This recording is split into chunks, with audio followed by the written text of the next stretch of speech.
Okay, Uh, so the project it started with the decision making about how to decide for the species you want to keep, what's the thought process behind it. Then we did an episode about the science-based husbandry. So we went through researching the species and climate data and habitat pictures and all of that. And so in today's episode, we want to have like a discussion about the captive breeding or imported animals. So that's just like a topic that is relevant to, I think, everybody who wants to work with reptiles mostly. And we kind of made the experiences that it's a bit boring to have like guests on and to go through the same agenda all over yeah, again. Like yeah. we don't really, of course, we want to get to know you, but Mm. we want to get to know you like a bit organically along the Yeah, way, yeah, yeah, yeah, and yeah, you can just be like our expert or like guest who has something to say about the yeah. topics that we Mm. want to speak about anyways.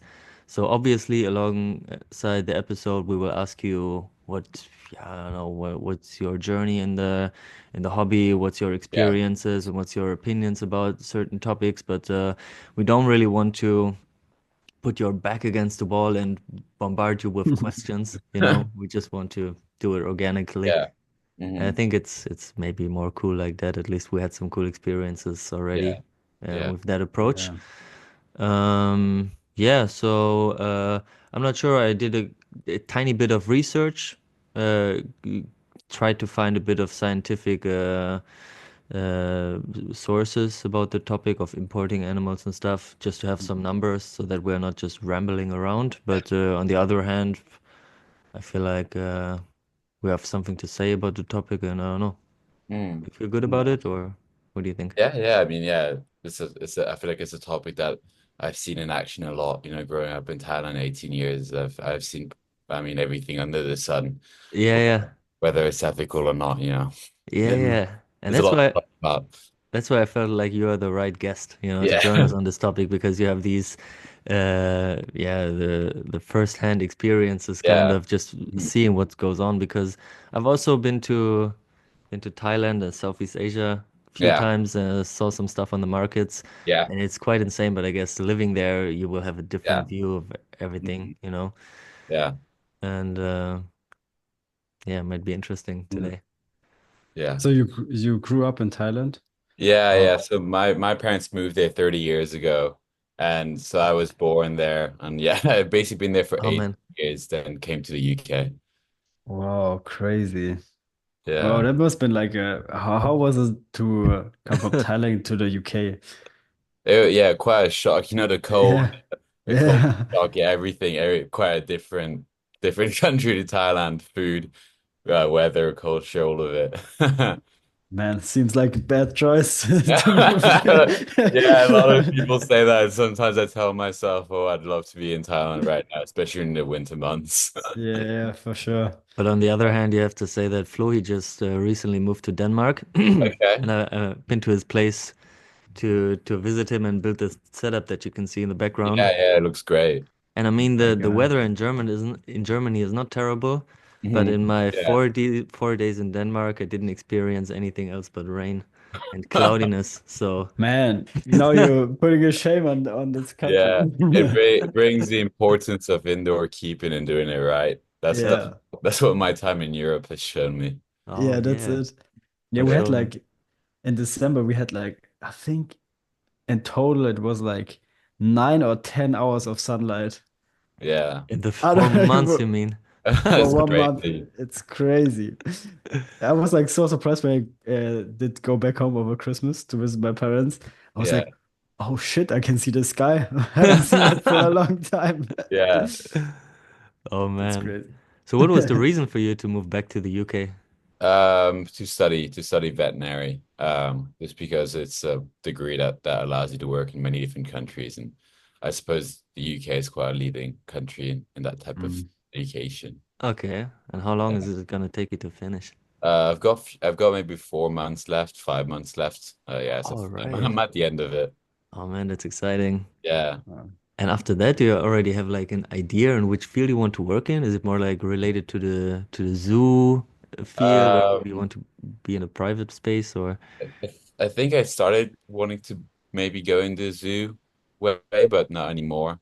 Maybe something pathology or like maybe a bit more research on wild stuff, or I don't know, maybe take a year out and see. 5 Yeah. years is a long time to study, I feel like things come to you if you just give it time. Uh-huh, uh-huh. Yeah, I Yeah, don't that's know. true. Yeah.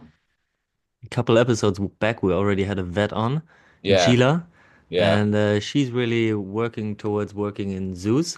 Yeah. And for the moment, she's specializing in analyzing the feces of rhinos. Yeah, So, nice. Yeah, zoo stuff is really competitive as well in the veterinary world. It's kind of like the holy grail thing because I suppose Okay. a lot of people find it cool. yeah, Um, it's so I just diverse, I feel like. yeah, I think that's why I don't want to go into it. It's Hmm. too diverse and yeah, it's just way too diverse. Hmm, hmm. Yeah, that's true. Yeah, I can imagine like working in a clinic as a vet. It might Yeah, already be challenging because there are yeah, so many yeah, different yeah, yeah, yeah, animals coming yeah. in. But in a zoo, that's on steroids, you Yeah, know. exactly. Yeah. A friend of mine is like a veterinarian at a zoo in the area here in Zoo Karlsruhe. And he's Mhm. also a curator for, I would say, most of the animals there. Almost Yeah, And everything right. yeah, yeah, almost anything. And he seems to be working a lot, I can tell you. yeah, And yeah, it must be from time to time overwhelming even. yeah, Then he is exactly. not only responsible for keeping the animals healthy, but also handling all the populations, and then suddenly he's also responsible for importing, exporting Yeah, stuff yeah, and yeah. stuff, man. Especially nowadays because the legislations, paperwork, and all that probably makes it 50 times harder than it used to. Uh-huh. And then if you Mm. are then really ambitious, what he is, Yeah, then man, you can get yourself ready for a struggle. But at the end of the day, he yeah, accomplishes a lot of great things yeah, too, so that's yeah, pretty yeah, yeah. That's inspiring. good. So Yeah. it's just a question of what you want at the end of the day. What's your age at the actually? 23 now. Oh man, I Okay, guess then. you still have some Yeah. time to figure it out, Man, man. Yeah, yeah, yeah. Take a year Rush. off. Yeah.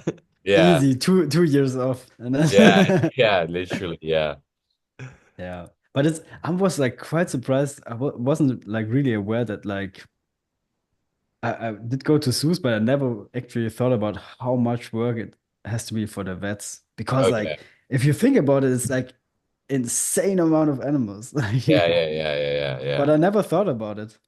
Yeah, no, it is, but you know a few you have to learn a few, animal bodies and anatomies quite well, like your farm animals and your dogs and cats. And then you kind of use that medicine and ways of approaching a problem and you put that framework onto another species, which might be a Hmm. new animal, It is kind of the approach that you learn through dealing with your cats, dogs, and farm animals that you Mm, use in other animals, though it'll Hmm. be different. But it's it, there's so many animals out there that it would be Yeah. able to be able to know, most general body systems.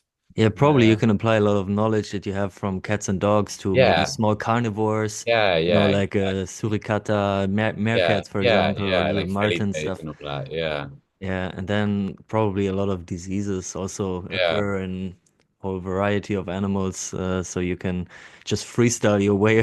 kind yeah, yeah, exactly. Yeah, but then imagine Yeah. working in a zoo and animals being born left and right, Yeah, yeah, yeah, yeah, animals being sick and dying. yeah. Man, okay. So, give me an idea about a possible career path for you. Um, Gosh, I really don't know yet, but maybe. The ideal career path. Does Uh, it occur in the UK or do you want to go back to the tropics? That's probably, I mean, it really, in the end of the day, the ideal thing for me would just, have my own reptiles and just kind of be able to make a living off that, Yeah. So yeah, I've always really enjoyed breeding, the obscure animals, the ones that not a lot of people work with and taking on a Mm-hmm. project and breeding off that and yeah, that would What's made me the most happy is having my own collection. So definitely, if I can do that full time, Mm-hmm, Mm. mm-hmm. if we're talking about a dream career path, then it would be having my own collection and just dealing with it. I think that's what a Yeah. lot of people in the reptile hobby dream about, right? Yeah, yeah, it is possible. I think you just need to be in the right place and have a few years of experience with you. Mm-hmm, Um, mm-hmm. and Build a good reputation for yourself. Mm. Yeah, yeah, exactly. And I think because the reptile world is switching to a more ethic based especially in Europe, you don't have to have a rack with 20 ball pythons of blue, green, yellow colors. I think Yeah. there's other ways to do it now. Yeah, that's true. I always am like super amazed by Frank Payne and Armin from Herptime. They're Yeah, doing such a great job. Like they're promoting their own animals that they are selling yeah, and getting like yeah, also so many outsiders into this hobby and yeah, creating like their yeah. own market. It's like Yeah, through it's TikTok and all so that. smart. Herp time as well with the Abronias and all the Yeah, yeah, I remember seeing this on TikTok all of a sudden. I was like, whoa, didn't know the Reptile was getting millions of views on another platform, but it's good, but it's bad at the same time. yeah, You know, I mean, but it's a two-sided sword, I would yeah, say. yeah, yeah, yeah, it is. But I suppose, as you said, it's a dream for a lot of us to work with reptiles only, and you kind of need that um that not that fame, but the awareness that The people, attention, at least. yeah, Yeah. to put the money into it. Yeah, because if nobody knows about you, who's gonna buy your stuff, you know? Yeah, yeah. yeah. Just two That is episodes back, we had a pretty heavy discussion about tell me again, Flo, what's the name of these fucking tree agametes? the Cofotes, Cofotis, you know them? What's Cofotes their common tumbra, name? Sri Lankan pygmy lizard. Yeah, yeah, yeah, yeah. Those are Yeah. well rare. Yeah, they are insane. But I actually I had like this whole crazy state of mind because I needed to sell the annual readers and Okay. because I moved and didn't have enough space and I thought I wanted to have like a small species and then I was like all heads in for the Cofotes. But then somebody wrote me like, yeah, bro, it's like they're cool, but also all of them are wild caught. And at the Yeah, beginning I was like, yeah. Okay, the NELUs were also welcome, but then I thought like, is it really necessary? Because like I asked some people and it seems like they are not really thriving in captivity. And then you're buying like animals that are not thriving and you don't get any fresh blood in. And also if there's new animals coming around, maybe you have like wild caught stuff. And it's like this yeah. whole rabbit hole where Mm. it's like a super dope animal, but on the other hand, it's like also not really necessary. And do you But do it's No. the so, right thing at the end of the day yeah, if you Yeah, get yeah, into the yeah, yeah. species? Because once you then also keep the species, you obviously want to be public about it, and people Yeah, will see the amazing setup around them. They yeah. will see how cool the animals are, and then you will create some kind of demand for them. Yeah, Obviously, they yeah, are yeah, yeah. CITES 1 animals, and that's how the How you circle go. begins again, you know? Yeah, yeah, And yeah, I'm not so sure if you will at the end of the day be so proud, of, yeah, showcasing these animals which probably just one or two generations back came straight from the forest, illegally smuggled to yeah, Europe or yeah, something yeah, like yeah, that. yeah, yeah. So you really need to be, Yeah, I don't know, careful about that. I mean, I'm also in a bit not really similar situation, but I'm keeping the pygmy loris here. yeah, yeah, yeah, yeah. And I just have Oh, one individual, but it's bred in Europe, and the animals that I know of here in Europe, all of them are captive bred, obviously, but it's also a species where there can easily be like a demand for. And yeah, once you post on social media, your content goes worldwide, yeah. and you have no control over the reactions that you or Mm. the dreams that you start in the people's minds. Yeah, yeah, And yeah, at the end of the day, you just don't want to be responsible for somebody just, jumping into the forest and snatching one from yeah, the yeah, trees because they were yeah. inspired by what you do Mm. at home, Yeah. yeah. And also, somebody reached out after our episode about the Cofotes was like, yeah, but with the inbreeding with reptiles, you can really inbreed and not really like it takes a long time to really see side effects. But then I was like, also, for me, it's just like also ethical point of Yeah, view. I mean, I guess it will happen, but on the other hand, if you know for sure it's going to happen because there's only such a small demand, I don't really care if there's like side effects. For me, it's just yeah. like weird to inbreed Mm. stuff on purpose. Mm-hmm. It And feels also, like wrong. Yeah, right? Like that, it's kind of fucked up. Like, you Yeah, know it yeah, that in the future the offspring's gonna be fucked, yeah. Yeah, but I basically. think the whole reptile industry is just massively based on inbreeding Yeah. for the human for human curiosity of morphs and stuff Mm. like that. Like if oh you want to yeah. pick one example, you go into morphs for inbreeding, right? I feel like, oh I mean, my it's gosh. kind of necessary, Yeah, right? it To is. work with It morphs. literally It is is the thing necessary. to Yeah. do. Yeah. Yeah, it is necessary, and I feel like green tree pythons are going down that road now, and it's quite Mm. sad because I think they were pretty enough as they were green, you know. All right. Yeah. And now it's about like adding blue into the animals, or what is the Yeah. morph You breeding start to see about? it. Yeah, Blue and reddish and like stuff like that, right? Insane yeah. stuff. For Yeah, the and adults even? Red? I always said that if I was gonna get a green tree python, I'd get like, one of the localities like a Yeah. biag, keep it with a biag. Uh, Yeah. have no envy for designer type green tree pythons and stuff like that. But then again, as I said, I enjoy having something that I know would look like that in the wild in captivity. Mm. That comes from like an ethical source. In my eyes, the Yeah. wild forms are most of the times also the most beautiful ones. Yeah, I don't yeah. know, the morphs, they just don't catch me so much. They look Yeah. bad in an enclosure. They Yeah, look bad Yeah. in exactly. a natural enclosure, I find. Yeah, they Yeah, look so displaced. It's yeah, like yeah, yeah, completely weird. But I think it's also how you approach the hobby. Do you want like an animal in a natural habitat, or do you want just like something to show off? There's like these yeah, two routes that you can go yeah, in this hobby. Basically Hmm. more, but like in general. yeah, But it's like so weird. I mean, I can understand like a kid seeing like a crazy snake is like, whoa, never seen that, and yeah, doesn't even know how it's done. To be honest, with some morphs, I'm not good with morphs, and I completely lost my train of thought when I saw how many yeah, things no, they're breeding yeah, into getting this yeah, color. And it's yeah, Yeah. like, And everybody is the first and the only in the world to breed this and that, and that's how they yeah. feed their ego. And yeah. I Oh don't know, yeah, it just, but I was thinking about it. I think about it a lot, and I feel like it just goes into the whole like the consumerism mindset of kind of the capitalist world in an aspect that you put Mhm. value into something and you sell it and you sell it and you uh-huh. know and these animals, if anything, have even less values than the rarer animals that people are working on that should have an inherently higher value. Oh, it's all crazy, And there's websites about how you can inbreed this one and this one to make it turn, that c color pattern listing. Oh, it's crazy. Yeah, it's completely insane. But it's like, I don't know.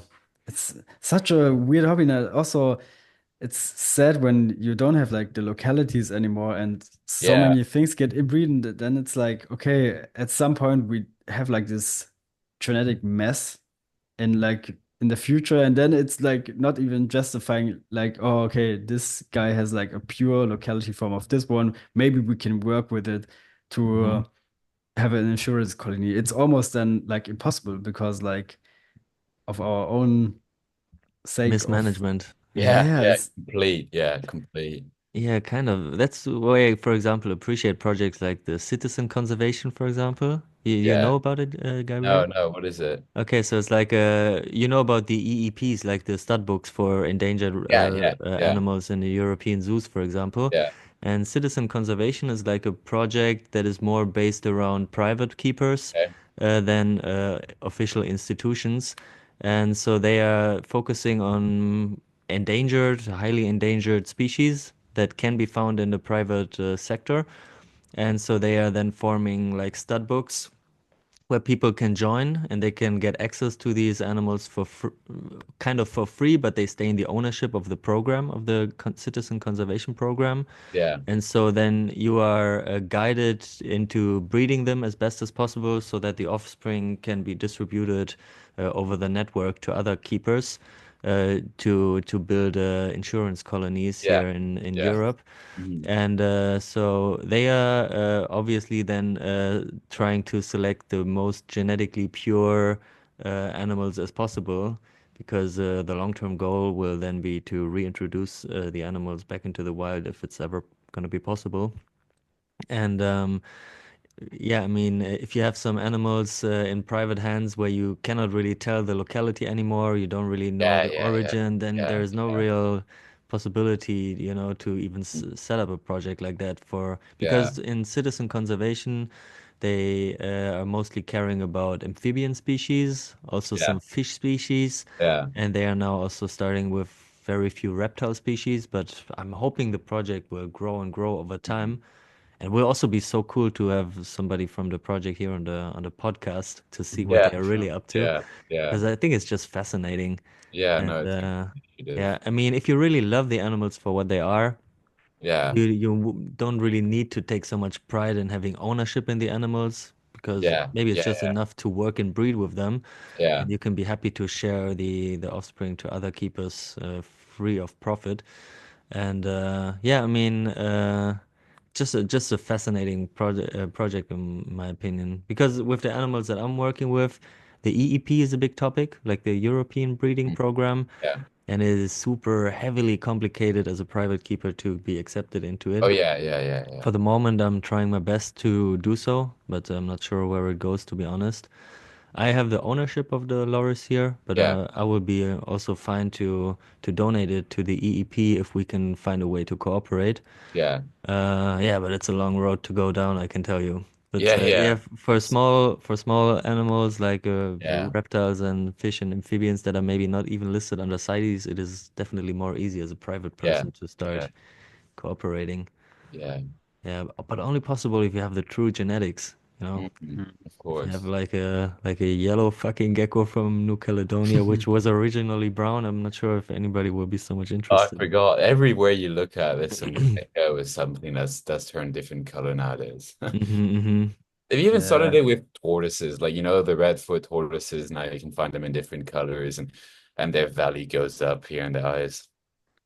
But it's like that double-edged sword we talk about. We need it because it keeps the reptile shops alive. We need it because it fuels the trade, because it fuels Arcadia to research about what they need to do to bring out better products for us to keep that we will use under more Hmm. Hmm. days, Yeah. Because it maybe isn't the best that's where the money is, but I suppose the money fuels the reptile trade to better itself in some aspect. That's also Yeah. true. Yeah, at the end of the day, we need this consumerism Yeah, for taking the yeah. steps to develop like new products and Yeah, new ways of keeping. exactly. Yeah, but at the end of the day, I'd be happy if Yeah. the focus shifted a little bit. Yeah, Yeah. yeah, for me, I've always loved my favorite thing with the reptile shop was when you'd open up the price list and you saw diversity. Hmm. I love Mm. going like, oh, what's this agate that comes from here and that no one else keeps and a few people have bred it or something. I've always found diversity in the stock list a lot better than just different morphs or I've loved that stuff. Just some more the thing that goes for 40 euros Yeah, that yeah, exactly. Yeah. people aren't really gonna buy. A lot that stuff is always what's intrigued me the most. Yeah, it's the same for me.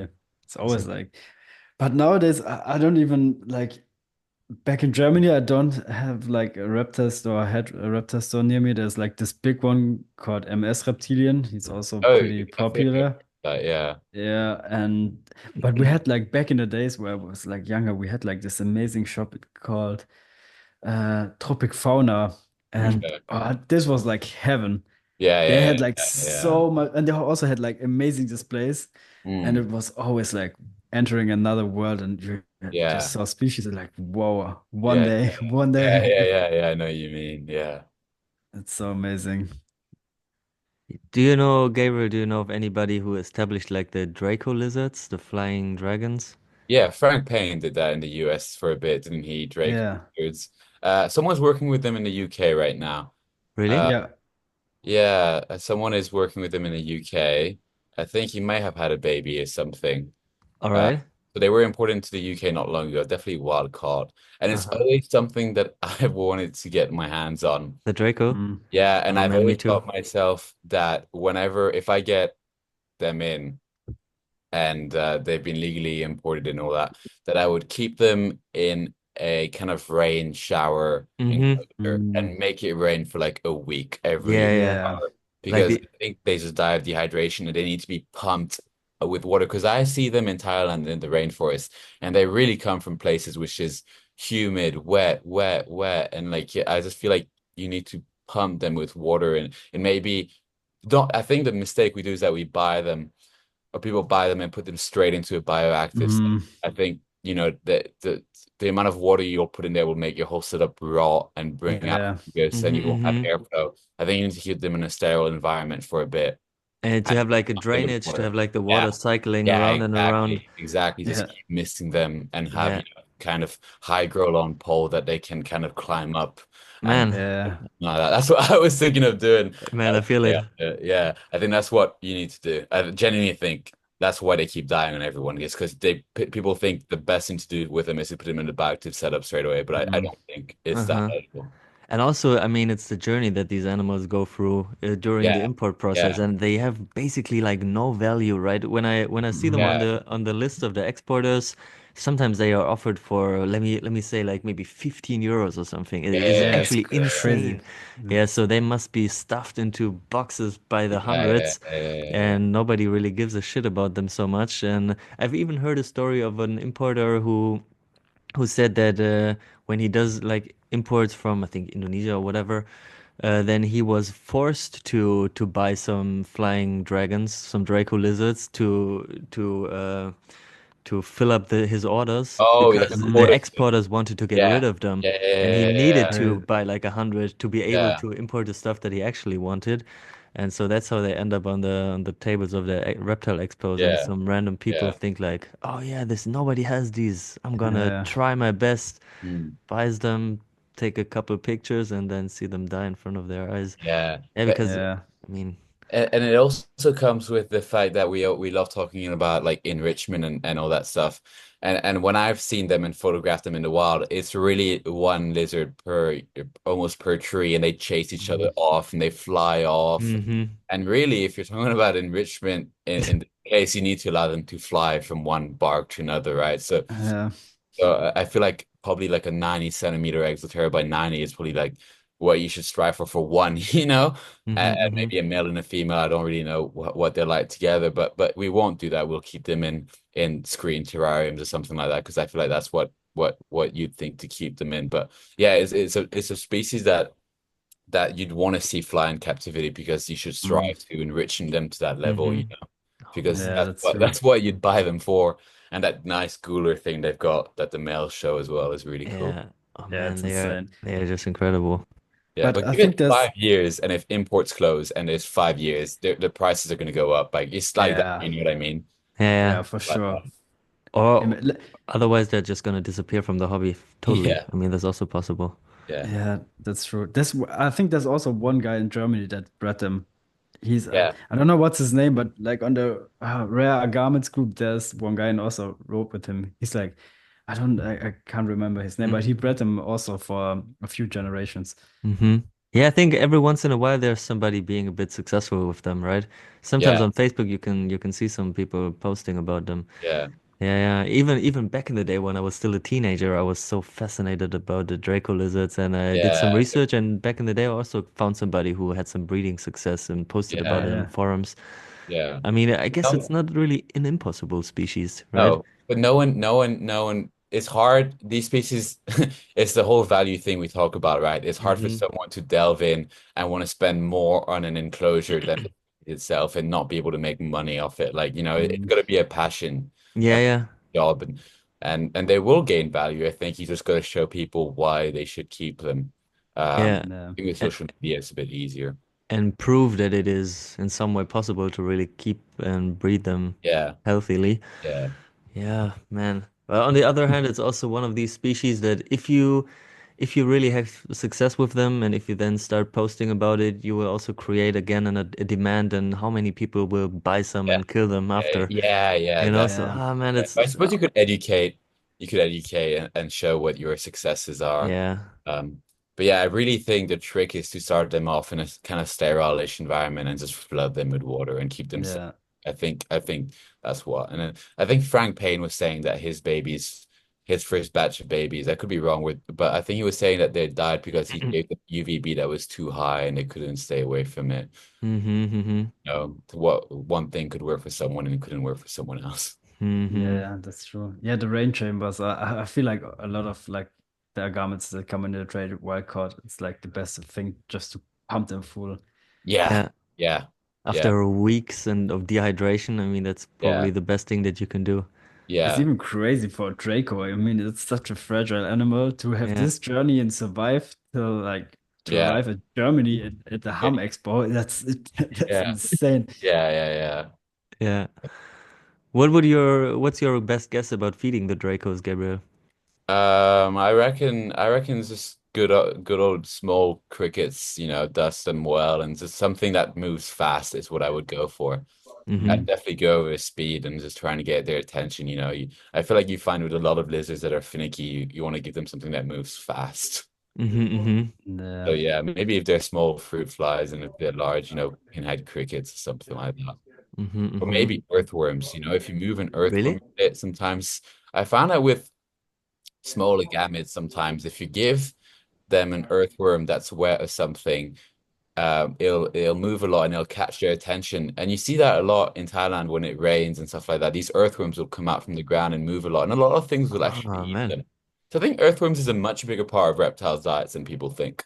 Uh-huh, Mm. uh-huh. Probably you can even, as a tree agamid, maybe you can even find the earthworms in the trees. Like if you have like Yeah, these epiphytic areas yeah, where yeah, there's also yeah, some yeah. substrate building up, I'm Uh-huh. sure you can find some earthworms Yeah, high up in the trees as well. yeah. I think it's all about getting something that moves fast and grabs their attention, and they'll just bite it. They're not like a tortoise; they won't smell it, or they'll just bite it. Yeah. Fast enough. Okay, and what about ants? Back in the day, was always a big Probably. discussion if it's necessary to feed them with ants because of the acids or whatever. Oh, it's the same one as like the phrynops and all Mm-hmm. the North American lizards as well, isn't it? Yeah. Mm-hmm. A lot of discussion about that as well. I don't know. There's supplements nowadays that Arcadia does for that stuff. That acid you talk about, Arcadia supplements it in like a powder form, so you Mm-hmm. could always dust it on pinhead crickets, I suppose. Mm-hmm. Mm-hmm. Yeah. Yeah. That would be interesting. Yeah, Ben tried out build a but new greenhouse. Yeah, I mean, it's I've got the space. That's not gonna be the issue. It's like this story of it's this kind of stuff that it might work for someone. Someone may say that he bred the Draco and he bred the Draco because he gave them ants and it provided them, the nutrients they needed to survive. But it might have been that that guy had the perfect humidity, but it wasn't the ants. In Germany, Exactly, you because had there's this so many guy. factors. Yeah, in Germany, you had this guy that was breeding Manuria impressa, the impressed tortoise, Mm-hmm. Mm. and you'd hear stories that you had that his success and he was quite serious about it was that you had to feed it like 10 different species of mushrooms or something like that. Mm-hmm. Mm. And I think but there's some people that breed them and feed them no mushrooms. Cat food. People that feed them one species of mushrooms. Uh-huh, uh-huh. So it's just stuff like that, like what you might be thinking that you've cracked it, but in the end of the day, you've got a long established pair of animals that are deciding to breed now because they're used to the circadian rhythm of your captive setting. Mm-hmm, mm-hmm. Yeah. Yeah, So I mean, it's this idea of not jumping onto what someone that has success is doing and is telling you to do, but maybe the whole idea, the whole setting that they're using. I don't know. It's really complicated though, isn't it? yeah, yeah, Yeah, true. I mean, for there's sure. so many variables. Yeah, It's yeah, the temperature gradients in yeah, the yeah, setup. It's yeah, the fluctuation of the temperature throughout the yeah, year, but then you can have the same with the humidity, with the misting, with the wetness of the substrate. The feeding, that's a whole another chapter, where there's Yeah. so many variables, and then you need some good established animals. And I mean, if you just have like a one-time or some breeding success with a single pair, then that's a very small case study.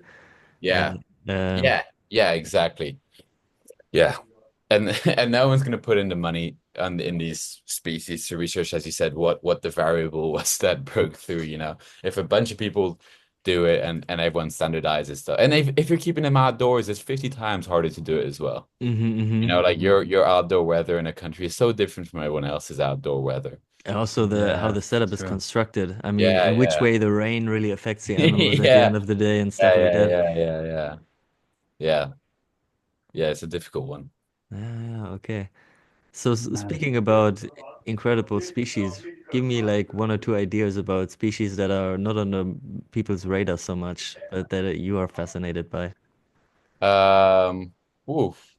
I feel like I've always loved Cynixus, you know, the genus of Mm. tortoises Cynixus. So I think in that genus you've got like 7 or 8 species or something like that. And you've got So can it just to be clear for hinchback the listeners? Yeah. yeah, So the it's hitchback tortoises. And they're kind of the agamid of the tortoise world in the fact that they were imported a lot and they were sold cheaply, really uh-huh. cheaply. Mm. And nowadays they're like a bloody rarity and people love them because they look cryptic, you know, Uh-huh. they're like that priest. They're like the Manoria of Africa. They look like the Manoria species in Asia, but like an African version of Mm-hmm. it.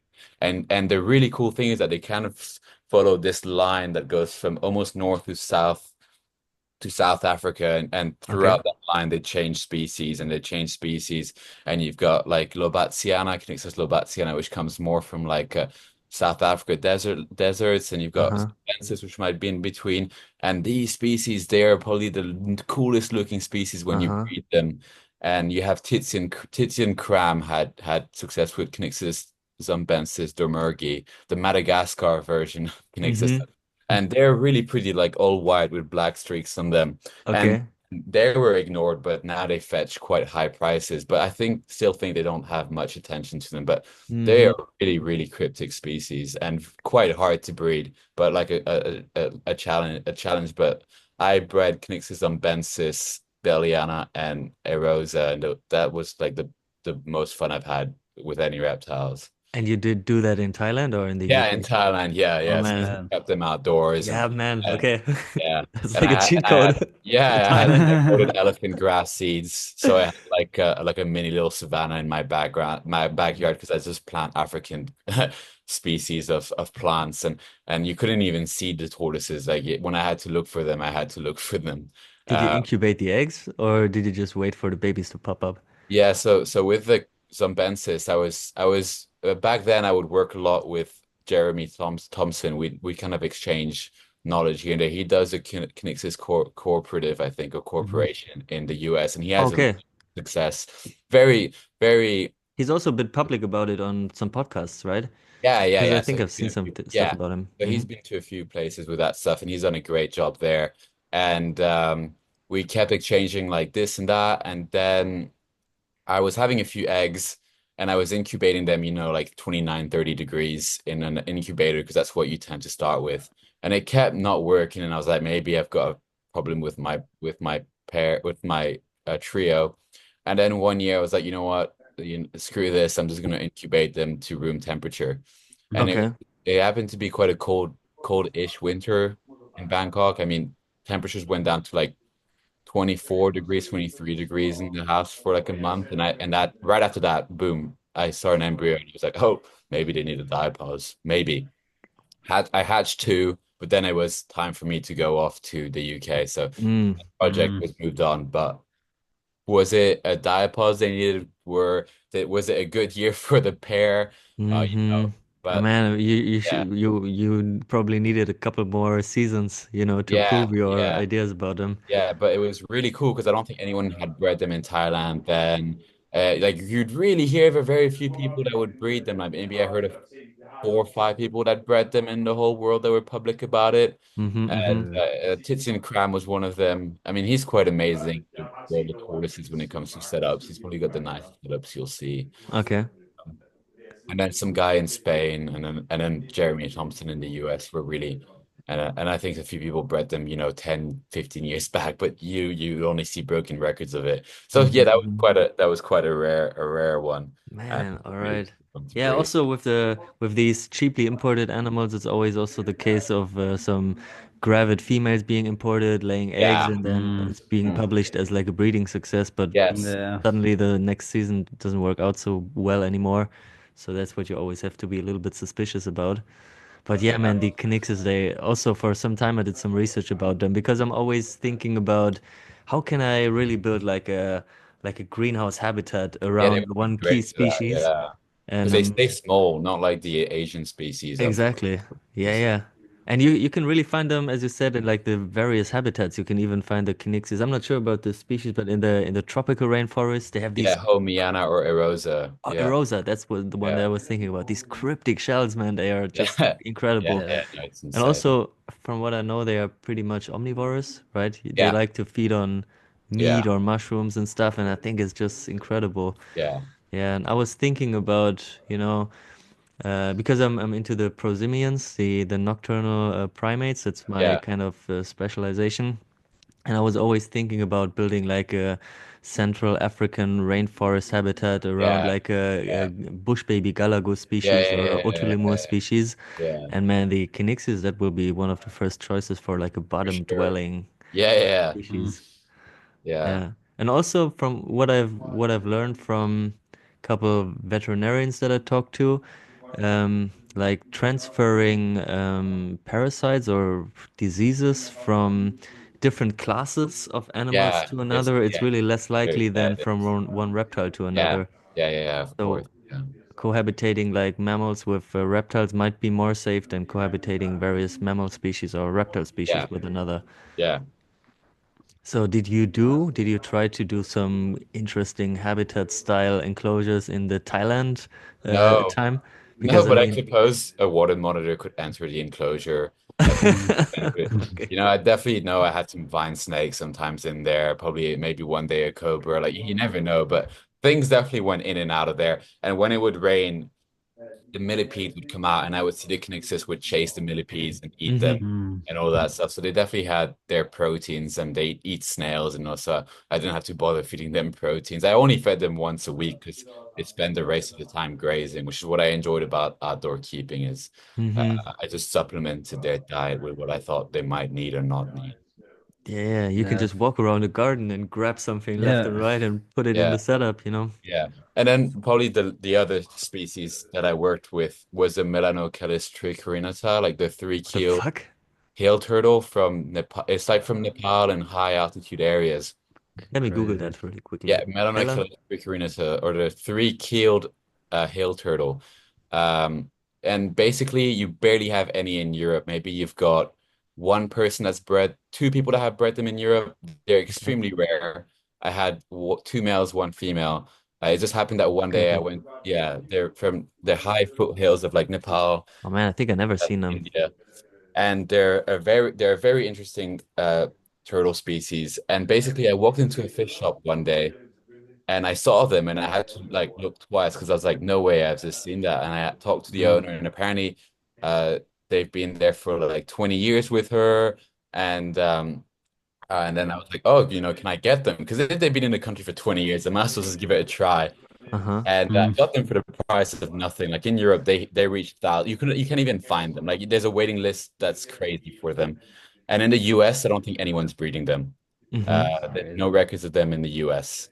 Just to be Uh, clear, did you find them in the UK or in Thailand? in Thailand. So I worked Okay. with Thailand, and then these were crazy things. And then there's like two published articles about their behavior, and apparently the males walk like kilometers of kilometers during the rainy season to go and find the females. So the females stay in their own little areas, and the males walk hundreds hundreds of meters, a kilometer sometimes to go find these females. Okay.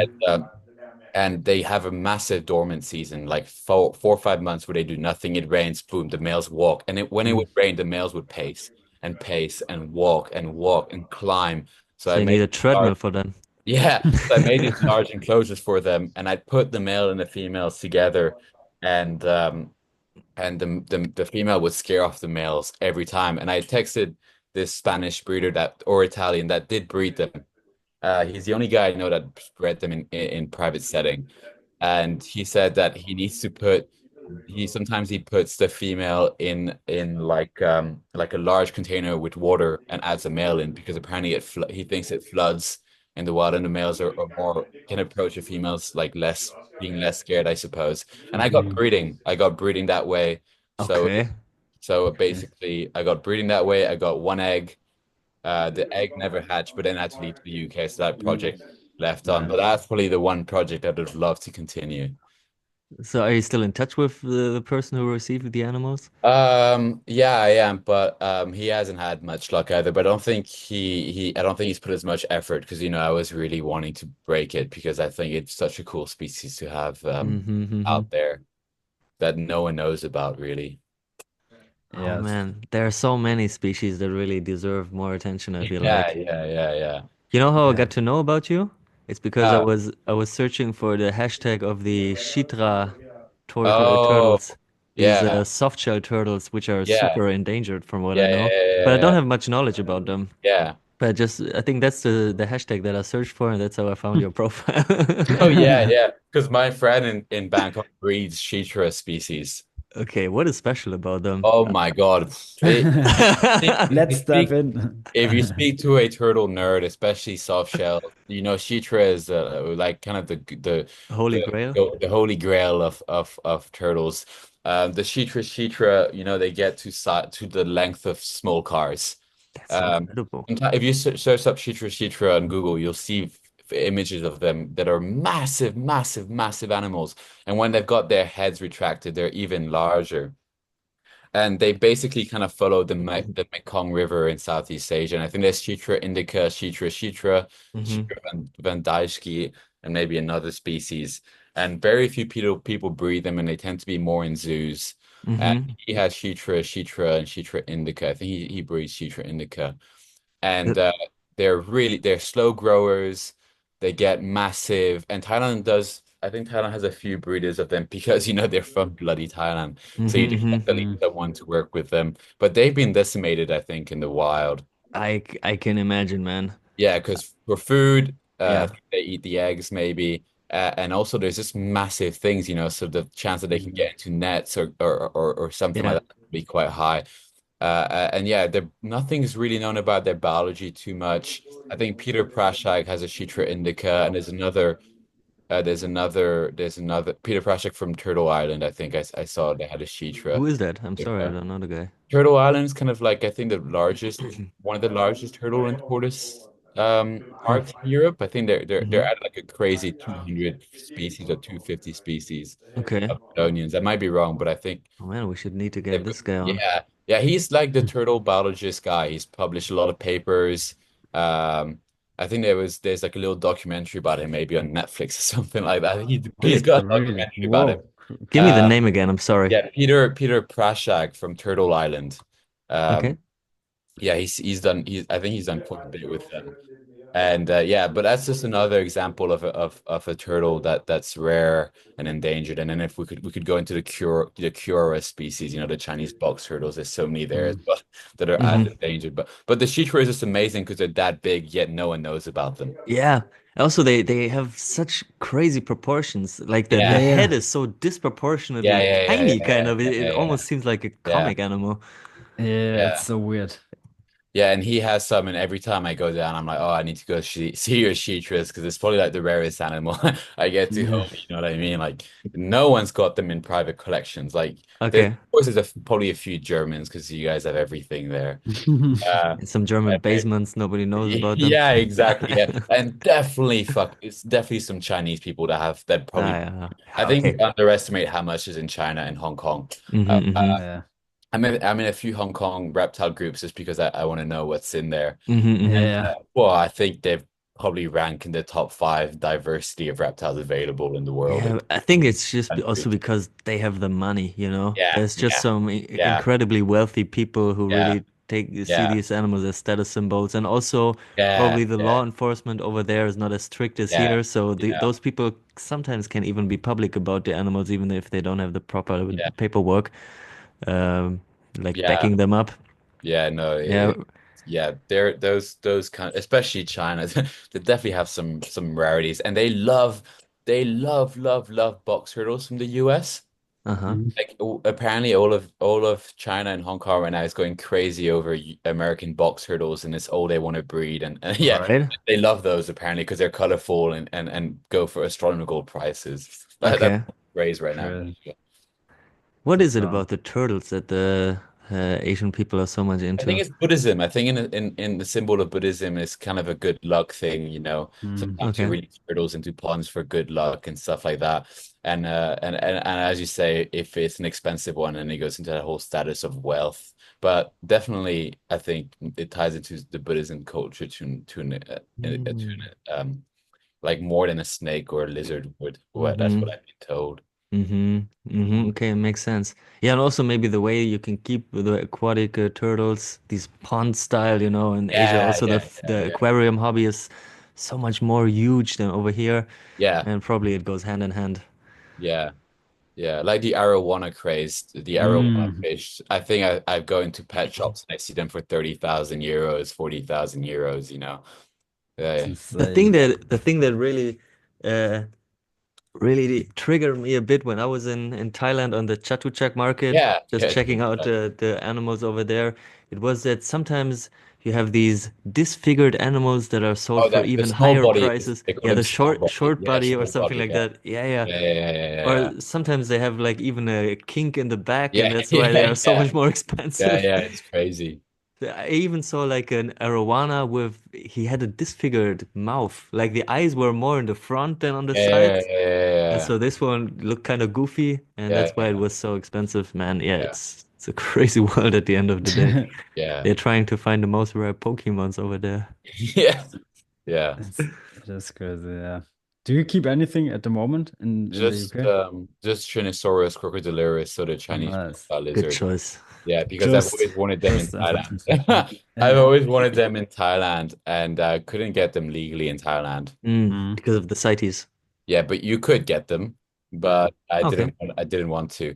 Okay. And I got them go and people were going, "Oh, there's 600 left in the wild." No, no, no, no, no. Like, no one's exporting them around anymore from the wild. I go back to Thailand or I get messages from Thai group chats. True story crocodilis is sold sometimes by the dozens in mm, Bangkok and for the last 10 years. And I think it's from some kind of Vietnamese population, or I doubt it's the Chinese population because they look different.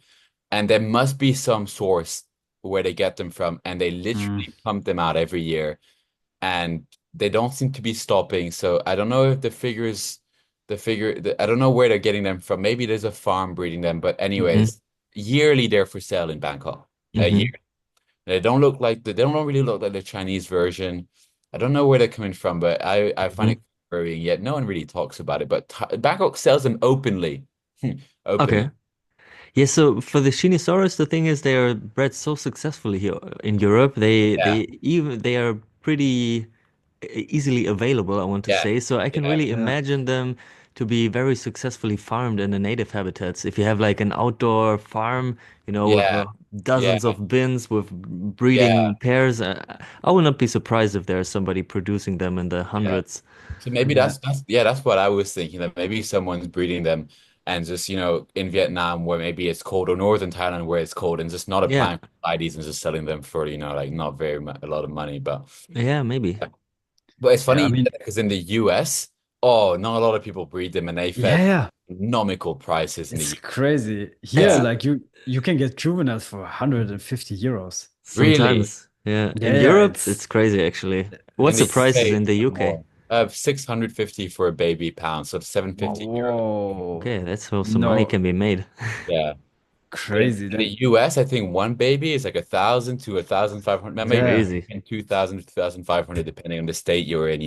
Some states yeah. don't have them, and you can't go between the borders and all that law over there. So I always get people message me in the like if I post something on a Shinosaurus group chat about mine, they go like, "Can you ship to the US? Can you?" No, I cannot. But yeah, they seem to be wanting them really badly over there. Yeah. I Yeah, mean, over it's here. a badass species. Yeah, they're It's like incredible. amazing. Yeah, they're very You cool. have like everything. You have like a It's crazy looking semi-aquatic. Yeah, yeah, crocodile, like a mini yeah, version. You have like a yeah, dragon at home. It's yeah. Also, Yeah. the temperatures you can keep them at, mm, you don't have the Yes, high yes. energy builds. They're very cheap to keep in an aspect. Outdoor keeping. Yes, a lot of people should try that. I I mean, can't yeah. live in a flat, but I think a greenhouse in a European country is easily done. Like, a central European Yeah, country, you can easily keep them in a greenhouse year round, I would think. couple episodes back, we probably. had a guest on. It's Valentine Yeah. from Oh, Switzerland. yeah, yeah. I think I've seen a video Man, he's amazing. He's I've seen a also set video of his setup in some guy filmed him. Yeah, Terrarium shack Stefan. something. Stefan. Yeah, Yeah, yeah, Yeah, yeah, exactly. yeah, yeah, yeah. the Yeah, Raumtier. Yeah, and they are also so cool. The way he's keeping them, it's so cool. yeah, These yeah, big yeah. plastic bins, like 1 by 1 meter. And he's Yeah, also thinking about keeping them outdoors in Switzerland. I mean, he has a little bit even milder climate than yeah, Denmark. yeah, yeah, yeah, I mean, bro, chill. It's not cold. It's like 8 degrees. It's I just mean, we raining have all the time. January. Man, fronting. But it's like also when you see like the setup from Bert Langewerf, for example, like back in the days, it's like he had like only like this 10-liter bucket of water in his Oh yeah, setup. that YouTube video. Yeah, yeah, yeah. And he's breathing Yeah, like crazy. yeah, but it worked, right? Yeah, I mean, yeah, they are live bearing, so they take care of the incubation. That's also pretty yeah. dope. Crazy. Yeah, I have the feeling that they are so well produced here in the EU that the market is saturated for them. Yeah, I think Yeah. so. And the CITES applications makes them not worth it anymore. Yeah, exactly. Yeah, And some people really shy back from registering their animals to the authorities. So that's why Mm. they especially do not want to get into CITES animals. And Yeah, so the people who are ready to register them, that's even a smaller circle. And then the people who want them probably already have them. yeah. Yeah. The exact same thing happened to the blue day geckos and the Lygodactylus woolly. mm, All Everyone right. Really? that for so long, especially in the UK. I don't know because they're well bred in the UK. Mm-hmm. And The they are UK CITES is 1 pretty now good too, with right? geckos. Yeah, the UK is really good with gecko. The UK is quite good with a few species, surprisingly. And with these geckos, the day geckos, a lot of people keep a few species here, but the blue days now, like, it's not worth having the babies because the price of a CITES application is like only half the price of the baby itself. yeah, You Mm-hmm, know. mm-hmm. it's crazy. So Yeah, yeah, and you cannot. I don't even think you can microchip them because of how small No, they no. become. yeah, Obviously no. I mean, that's when you but do the photo documentary, right? Yeah, yeah, yeah. So that's even more, more takes more energy to do and all that. Yeah. Yeah, yeah, but in the long run, it's also gonna be like fucked up again because nobody wants them, and then yeah, they're gonna be gone, and then yeah, nobody has them, and The then cycle like, repeats. yeah, and yeah. And then It's it then a trend. starts again It's a with trend. wildcard and Yeah, humans love trends. yeah, But for the Yeah, Licodactylus, I see a positive future in the hobby, I feel like, because they are yeah, really well suited for captivity. I feel yeah. They like are. it's tiny species, very attractive, Yeah, diurnal, yeah, probably pretty easy to keep. I have no experiences, but I would say so. Probably not that difficult to keep. yeah, You can have them in great bioactive yeah, setups. You can have like a 90 centimeters Exoterra and give them a whole lot of space in yeah, there. So yeah. I really see a future for this species in the I hobby. I kept a lot of Certodactylus when I was in mm, Thailand. It's the only gecko species that I've really worked it. What is So that? Which? Certodactylus, bent-toed geckos. mm, Mm-hmm. I think there's a few people in Europe working with the Certodactylus, and I had the Certodactylus zebraicus or piguensis. Okay. So Certodactylus piguensis, and they were really cool. They make this noise like a bird. So the mm. males will make a noise that sounds like a bird, and so will the females. And I don't know why they don't look like much, but I just love them, and I bred them for a few years. I had many different species. I think I like them again because they look really cryptic. Uh-huh. Mm. You've got like the Peters bent-toed gecko, and it's like black and white, and no one talks It about looks it. insane.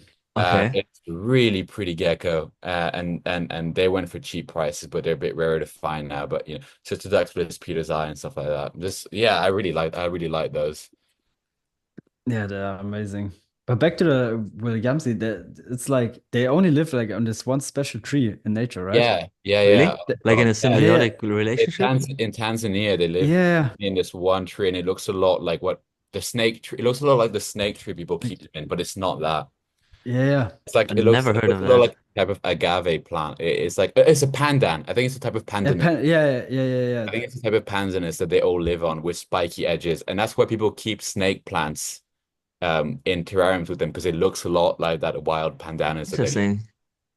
But then for me, it's always weird. Like it's crazy that like in nature they only live on this one tree and seem to thrive on this one Yeah, plant. yeah, And back yeah, here you can put like a pothos in yeah. there and they Yeah, you breed. wander That's around. like But do you that's think like it's maybe bizarre. some type of relationship where they maybe feed on an ant species that is Yeah, then it must be feeding on the something like that. tricep of the Yeah, pandan yeah, tree or yeah. something like that? Or something that wants to lay their eggs in the bottom part of the pandan tree that collects water down Oh, there. okay. Maybe it's Mhm. so arid that tree collects water down there that they can drink and stuff like that, but we miss them every day, so they don't care, Uh-huh. something Yeah. like that, Yeah, it's Interesting. also I listened to the podcast of the Amphibicast, and he had this guy on who studies like these tiny frogs from Madagascar, and they live like I don't I can't remember the name of the tree, but they basically live also like in this tree, and it looks like a palm, but it starts like when it's like small, the leaves are on the bottom, and then it grows like one trunk, and the animals are basically just basically like a bromeliad, but Yeah, in a yeah, tree form, and they exclusively live in there, and also like crazy epiphytic crabs and yeah, yeah, yeah, spiders also live in this one Hmm. planet. It's like this yeah, whole Whole ecosystem in like one yeah, plant. yeah, yeah. yeah. Man, replicating that, that's the next level. Yeah, I've always thought that the coolest setups that I always see are the mud skipper setups that people create Hmm. guides with. Hmm. Those always amuse me a lot, how people have created these kind of mud skipper setups where they bring the water out and bring it back in. And I Hmm. think some guy had a Mangroves. massive, yeah, had a massive setup with crabs and all that stuff. And you saw the water coming out and the crabs going up the trees, the water coming in and the crabs Hmm. coming down. Oh, that was really cool. But it's setups like that, they must be very enriching to just look at. Yeah, yeah. In there's a German plant store called Jungle Leaves, and they also have this big mud grab setup, and I think they have like a ton of like substrate in there, like Yeah. a whole ton. It's crazy. And I Yeah. think Stefan also like his dream is like also building something like this, but with some Asian pit viper, like a Oh, mangrove, Triceratops. probably Triceratops or something Yeah. like that. Would be also insane dope Like a Yeah. setup. Yeah. brackish setup, you mean? Oh, with the Yeah, mangrove pit viper and all that stuff. yeah, Okay, okay. Yeah. Snatching the fish right from the water. Yeah. yeah, Yeah. Maybe with an archer fish as well to shoot down some crickets. yeah. Yeah. Um, Yeah, man, it is. incredible. But what else did you keep in Thailand? Were you like just going? How is it? Are you just going like on the market and getting like your animals there, or are there also like breeding communities where you get in and Yeah. I think the biggest thing was, as everyone know, like Chatuchak. Um, mm, I think Terrarium had its golden era, or like in the 2000s when, exports were massive, nothing was really regulated. I remember seeing plowshare tortoises for sale and all that stuff in 2015. So God knows what was going on in the year 2000s. But, there's reports of people seeing plowshares, grays monitored of Varana's gray eye, mm, all the things you would never even think of finding nowadays, you'd find. Um, and all the Curora species, sold outside in little boxes, little plastic boxes. Your big-headed turtle, so Platycernon megacephalum, they'd all be sold by the dozens. So I suppose you could go in and come out with many species for a little price. And then I think, pressures from traffic and all those organizations came through, shut it down a bit. But I think it got worse because it went onto Facebook. mm, And God knows what happens behind closed doors, Hmm. right? Because Shadow Shack was kind of a bottleneck. You could control because everything would come in Yeah. that market and then leave. Uh-huh, So uh-huh. yeah, people that were, investigating it, you could kind of get a number. And then I think that the big mistake was introducing social media or Facebook into the animal trade because it worked brilliantly well. Like, if someone had something come in, all you'd have to do was forward this message to 100 people. And one mhm, person would bite on it within a day instead of having it in your shop over a month's time. So Yeah, it yeah. a real business and an easy one to like avoid even more prosecution that was already very little. mm. Uh-huh, uh-huh. Yeah, Yeah, and also Yeah. then suddenly the animals are not for display anymore. yeah, They but don't need to be yeah, placed in yeah, a store that can probably yeah, be how do you say prosecuted, but they mhm, are in some random backyard or yeah, whatever. yeah, yeah, And yeah, I have been on these Thailand Facebook groups back in the day, yeah, and I can tell yeah. you it was wild. You can even find like a baby rhino if somebody Oh, probably, caught yeah, one in the forest or yeah, whatever. yeah, It's yeah, it's yeah. it's just insanity at the end of the day. Yeah. Yeah, I remember back in the days on the Facebook groups, you'd find plowshare tortoises. It's probably when you speak of the plowshare tortoise, you probably think it's like the rarest rep. Everyone's put so much effort into conserving it, and you've heard so much poaching going on and all that. But I feel like there's a higher population of plowshare tortoises in Thailand than there is in Madagascar. Mm. And I will confidently say that actually, Mm. because now they breed them. Now you can buy captive bred plowshare tortoises if you want in Thailand illegally, but you can buy captive bred plowshare tortoises. Probably one of the only countries in the world where you can do that. Okay. So when you say Uh, illegally, I'm wondering what's the situation like about reporting animals to the government in I, Thailand? I couldn't tell you. I've not been in the country long enough to know, but I do think Hmm. they've they've allowed you to apply for CITES things for animals that have been in the country for long enough, but I don't know if Mm-hmm. plowshares count. I don't know. Mm-hmm. But I know that they're being captive bred successfully because you see it on Instagram. My friends have Mm-hmm. told me they're still there. You hear it through word of mouth Mm-hmm. that Mm-hmm. that they're bred, you know. Mm-hmm. Mm-hmm. So at the end of the day, whenever you're working with CITES animals, even in Thailand, you need to have them registered, I feel Yeah, like. you should. Yeah, yeah. I think nowadays they've cracked down on it a lot more than before, but yeah. But it's difficult for a foreigner to because I think you need to speak Thai and read Thai and all that stuff. So Mm. I think it would be nice to have like an English interface system because you do have a few foreigners that keep reptiles in Thailand. Mm-hmm. Mm-hmm. Mm-hmm. Is it something that you can imagine doing in the future, like moving back over there Yeah, and to work yeah, with reptiles? yeah. So And your family is still over there? yeah, I think I'd apply for like a Thai citizenship and Mm. Uh-huh.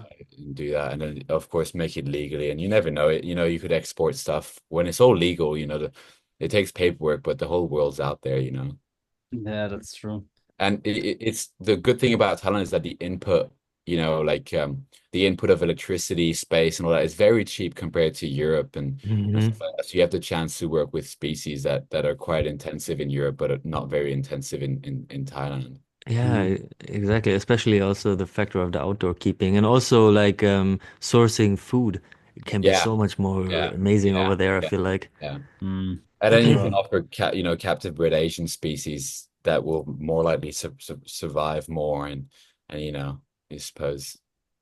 I mean, Yeah. this guy DM Exotics, he's doing it Yeah, like yeah, yeah. It's funny how everyone knows everyone in this small little reptile world. Yeah. Yeah, he lives in northern Thailand right now. I think I've never actually met him, but he loves his boiga and stuff like that, doesn't he? Or Yeah. yeah, rat snakes and stuff like that. But he seems to be doing well. But I think he's got a reptile breeding center in Malaysia. right.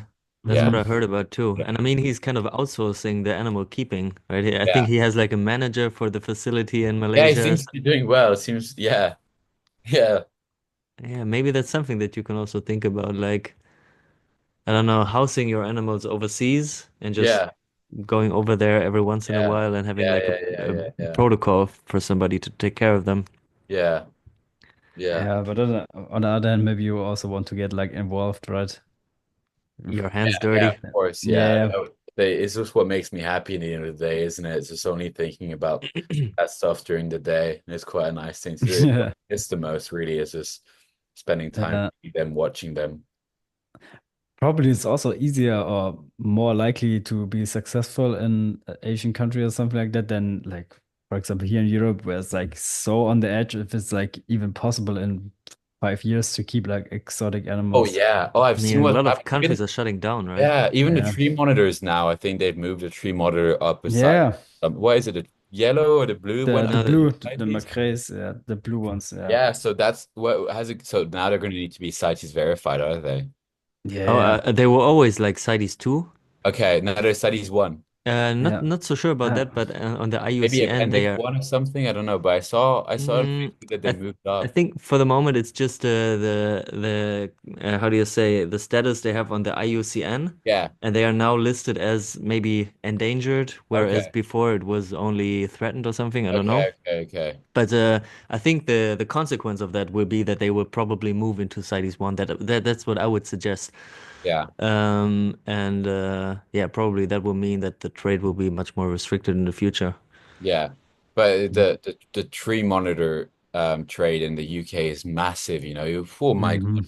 I don't know what the prices are Yeah. in the Europe, but in the UK it's still maybe times 2,000, 1,500 to 2,000 pounds for a baby, you know, green, maybe 2,200 for a blue, yellows maybe 2.5K, stuff like that. So it's still very It's, expensive and it's maybe 6K for a pair. I feel like they are gotten more expensive than they Yeah. were back in the day, right? That's, Yeah. I mean, in the Corona time, it was insane. The Yeah. prices like shot up through the roof, especially for the tree Yeah. monitors. Yeah. I feel like they came down a bit again. Yeah. So just very recently, I saw like a pair of Macrae, the blue ones, available for like 3K, Mhm. adult pair. So I felt like that was pretty much a good deal, you can Yeah. say. But yeah, the prices are around that level. And back in the day when I kind of got into the reptile hobby as like a tiny kid, I saw them on the Ham show for maybe 500 or so, like the Mhm. Prasinos Yeah. I babies. used to see them for 100. 100. Yeah, And I crazy. can still probably see them nowadays for 300 Okay. Crazy. in Thailand. They don't Yeah, go yeah. over there. Yeah. But I think it would be nice to get some captive bred people going in Thailand because I think they would do so well if they were captive bred in Thailand. Yeah. And Yeah. that's a Was yeah. no-brainer You if you could keep ask them me. in, large bird cages outdoors. Yeah. Like Yeah. that's what I would do. I'd keep them in these large macaw cages outdoors and Uh-huh, uh-huh. put a ton of ficus or something like that. And just Yeah. and just have like these bars between males and females, open up the bars, let them go between. Uh-huh. Because people keep them in like, like 5 foot by 6 foot, but I still don't think it's enough because by the time Mm. it's reached 4 foot, it's still got its hotel Hmm. halfway through the enclosure. It's just it's They are also very people active keep them animals. well, but do we have the space to keep them, in the Yeah. environment that I would like? I don't think I could indoors unless you did a massive greenhouse thing, as you've Hmm. Yeah. Hmm. mentioned. It's like I had Yeah. the Clarity. I kept Varanus Clarity a year Uh-huh. ago, and I sold my trio because I didn't think they looked good enough in the enclosure.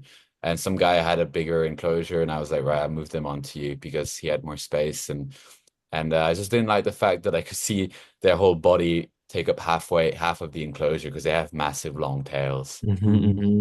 Yeah, for sure. It's like weird with Corona. There was this hype in Varan. It's also with the lace monitors. Like Yeah, all of a sudden, Right. like people left and right getting like lace monitors and like crazy prices, 10K yeah, now. yeah, yeah, yeah. And who has the space? Yeah. Like a lace monitor is a You fucking want big to, animal. if we want to talk about lace monitors, it's even worse when you go into croc monitors. I don't know Yeah, Yeah. how yeah. it is in Europe, but in the UK, I'm on Facebook and WhatsApp groups, and people will just post a selfie of them with their croc monitor that's like the length of a human that Hmm. lives Hmm. in a room. But is a room large enough for them? Hmm. Yeah. Hmm. Like no one in their right mind, no one except for maybe a zoological facility or Yeah. a rich man that has a zoological facility should be keeping them indoors. I cannot Yeah. explain it. I don't think it's when it takes 6 basking lights to give something light in captivity, is it really right? You know, Hmm. Yeah, yeah. Yeah, that's true. I think the best setup I've seen for them is at the Reptilandia Reptilianda Zoo. in the US, right? Where they've got Yeah. the little river and the fake. Oh, Yeah. right. Isn't it And like this like 6 meters tall or something like Oh, I that? think yeah, it's like yeah. 20 meters tall. I Oh, think, right. What the yeah, Yeah, yeah, it's fuck? like 2 stories or yeah, yeah, something. yeah. If you It's look at the at insane. the at the video, they've got a 2-story reptile house, and on the second story there's a canopy, and you actually Yeah, see them on the top branch of this fake tree. That's Man. yeah, natural light. So you tell yourself they've got it within them to go to the highest part of the yeah, Yeah, yeah. and Probably they. they've got a whole branch layout on. Uh-huh. yeah, And I when I saw that, and you could see the male was kind of stalking the female in the river and really yeah, like a Uh-huh. river going on. And I was like, I could not keep them in any other way than that. Yeah. yeah. The And even issue. that one feels like that they are like this high up, you feel like, oh shit, they can get like even 10 meters Yeah, higher. yeah. Imagine to get the morning's rays, they must go up Yeah, 30 meters, 40 meters. It's insane. The issue is in my eyes that you need to provide such an incredible setup, but there's no real way to cohabitate them, right? Except Uh, maybe some tortoises. I have no idea, oh, but mm, you know what? Maybe a day gecko, maybe like some yeah, day yeah, gecko, like a morning yeah, gecko, because they won't bother eating them, and like a yeah, yeah, tortoise. okay. Yeah, Yeah, yeah, but it's such a huge investment just to keep yeah, like a single pair or something, yeah, yeah. because But otherwise you can really build a tropical yeah. biotope But in a then setup like that. why do I see them in stock list going for 6,000, 7,000 pounds? yeah, I see them every year. Every year I see them. And there is obviously demand for them. Oh yeah, and I see people posting selfies of them on Facebook, and I always see, and it might seem like I'm projecting here, but kind of the audacity to sometimes go like, "Oh, watch me tame this croc mm, monitor, and watch me, Hmm. slowly put my hand in and get it used to me, and stuff like that." And it's like, oh my gosh, are they really meant to be tamed? mm, Hmm. Like, are you really taming something that big? That can yeah, potentially kill you with a bite, to Yeah, the neck, man. yeah, and a good example of that is Tom Crutchfield. I don't know if you oh guys are yeah, friends with him on Facebook, but he's kind of done a 360 where yeah, he imported every single species in the world and maybe kept them in racks and stuff like that. And now he's gone completely 360, keeps his croc monitors in massive enclosures, got bit by one, yeah, look the danger of it. And now he's always going on Yeah. how like it's only when the kept or he's got his quotes that that he likes to post here The and there. Yeah. understanding and stuff. Yeah, which are good, which are good. Yeah. And he's done a 360 for the good, and it's good that a character like him that's well respected in the trade is kind of showing change because you know change is good, even though it's frowned upon sometimes. I think Mm-hmm. going in the Mm-hmm. right Yeah. direction when big personalities are showing like even Brian Barczyk, you know how towards the end of his life Yeah. he created these large enclosures for his zoo and stuff like that, where things looked like they were kept in conditions which look nice and stuff like that. So it's all Mm-hmm. about those big personalities showing the way forward.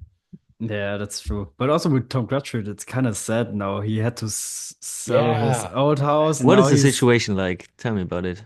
I think the situation is that he, the owners of the land he has his house on, like they want the land back, and he had to move out basically immediately. I don't know why. Like And I then watched a video on Cam Cannon. his wife got really sick.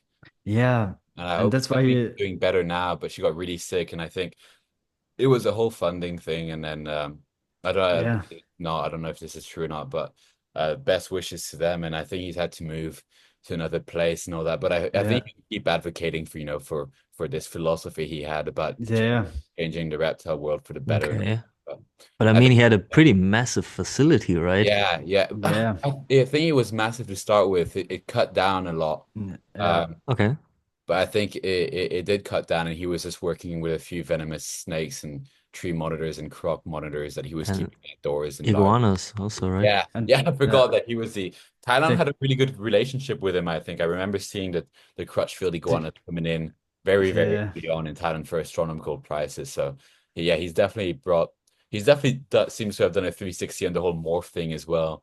yeah, and also I think he keeps like his Mangshan, wasn't he also keeping it like Yeah. in a big, crazy, almost like outdoor type of setup? Yeah. The Yeah. Manx, yeah, those are really cool. Yeah, for sure. But now he look, some animals are at Camp Cannon's place, Yeah, yeah. the croc monitors, and some Yeah. are at like Iguana Yeah, Land. that's another personality that's doing Yeah. well for the trade. Cam Kennedy, like a lot of Yeah. outdoor areas, focusing on, natural keeping and stuff like that. So it's good that we've got people like that that kind of shows that aspect instead of cutting eggs, or instead of Yeah. early cutting eggs to look for yellow and red snake. Yanking Yeah. them out like, oh, look what I Yeah, got. yeah. Like an Like a unboxing Pokemon video. booster Yeah, pack. yeah, yeah. Yeah, that's difficult. And then these people are the most viral ones, and then these are Yeah. representing the hobby, and that's like so like that's so annoying. Like because it's so misrepresented. Yeah, because we get the wrong end of the stick, right? Because people see reptiles in stacks, and what better way for animal activists to use that as an example as to what we Mm. should be putting restrictions on. And apparently, France is going horribly wrong. Apparently, there's like petitions to try and make it even harder to keep reptiles in In France. Yeah. France? I think in the UK, it's getting even hard. Okay. It's meant to Mm. get harder. Mm-hmm, Yeah, mm-hmm, it's mm-hmm, crazy. mm-hmm. But on the other hand, when I watch this hobby as an outsider and only see what comes out, like Oh going yeah, really right, I completely understand it. I mean, yeah.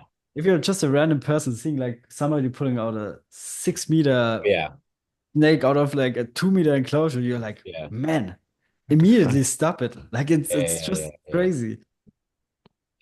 It must be ego. I always try Yeah. to sit down and think, why would you get a like an anaconda or a retic when you get like a small vine snake that's as colorful, even more Yeah. pretty. It does this little wind mimicking thing that you can keep in an exoterra that like a 60 centimeter exoterra that looks sufficiently large. It, it must be ego to tell your friend, look, I've got this 20-foot snake in my Yeah.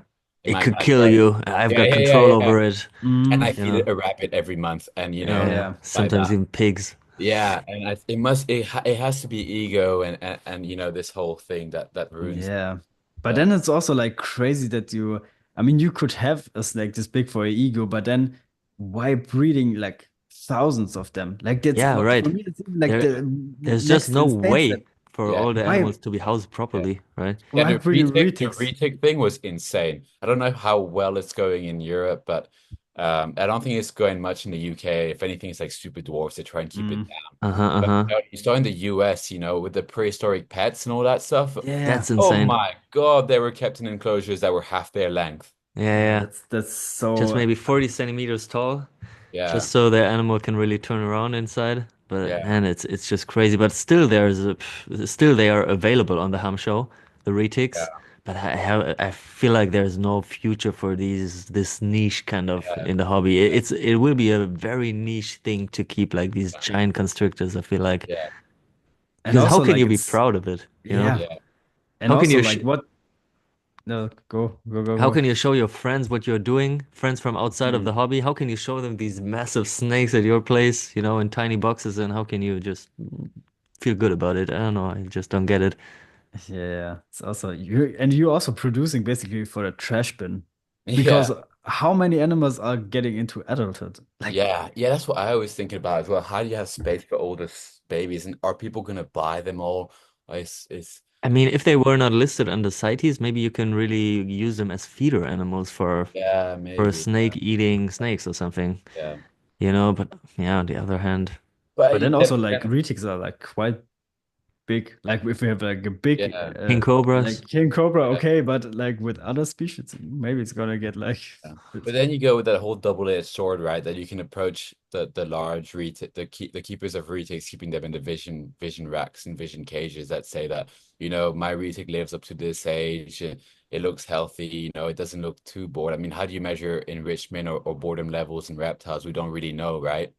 So Hmm. yeah, yeah. they've got that whole thing where they can, in some aspect, not protect themselves, but if their ethics align with it, then they can because it is legal to keep them that way. And Hmm. and, Hmm. and in some aspects, we haven't seen much, health consequences of it keeping it that way. So I Hmm. think saying it's unethical would depend by what approach you're taking herpetoculture in, right? If it's that responsible Mm. herpetoculture that everyone's banging on about right now, or as we kind of mentioned, the whole curiosity of morphs and putting values to things that are the same species but different looks and stuff like that.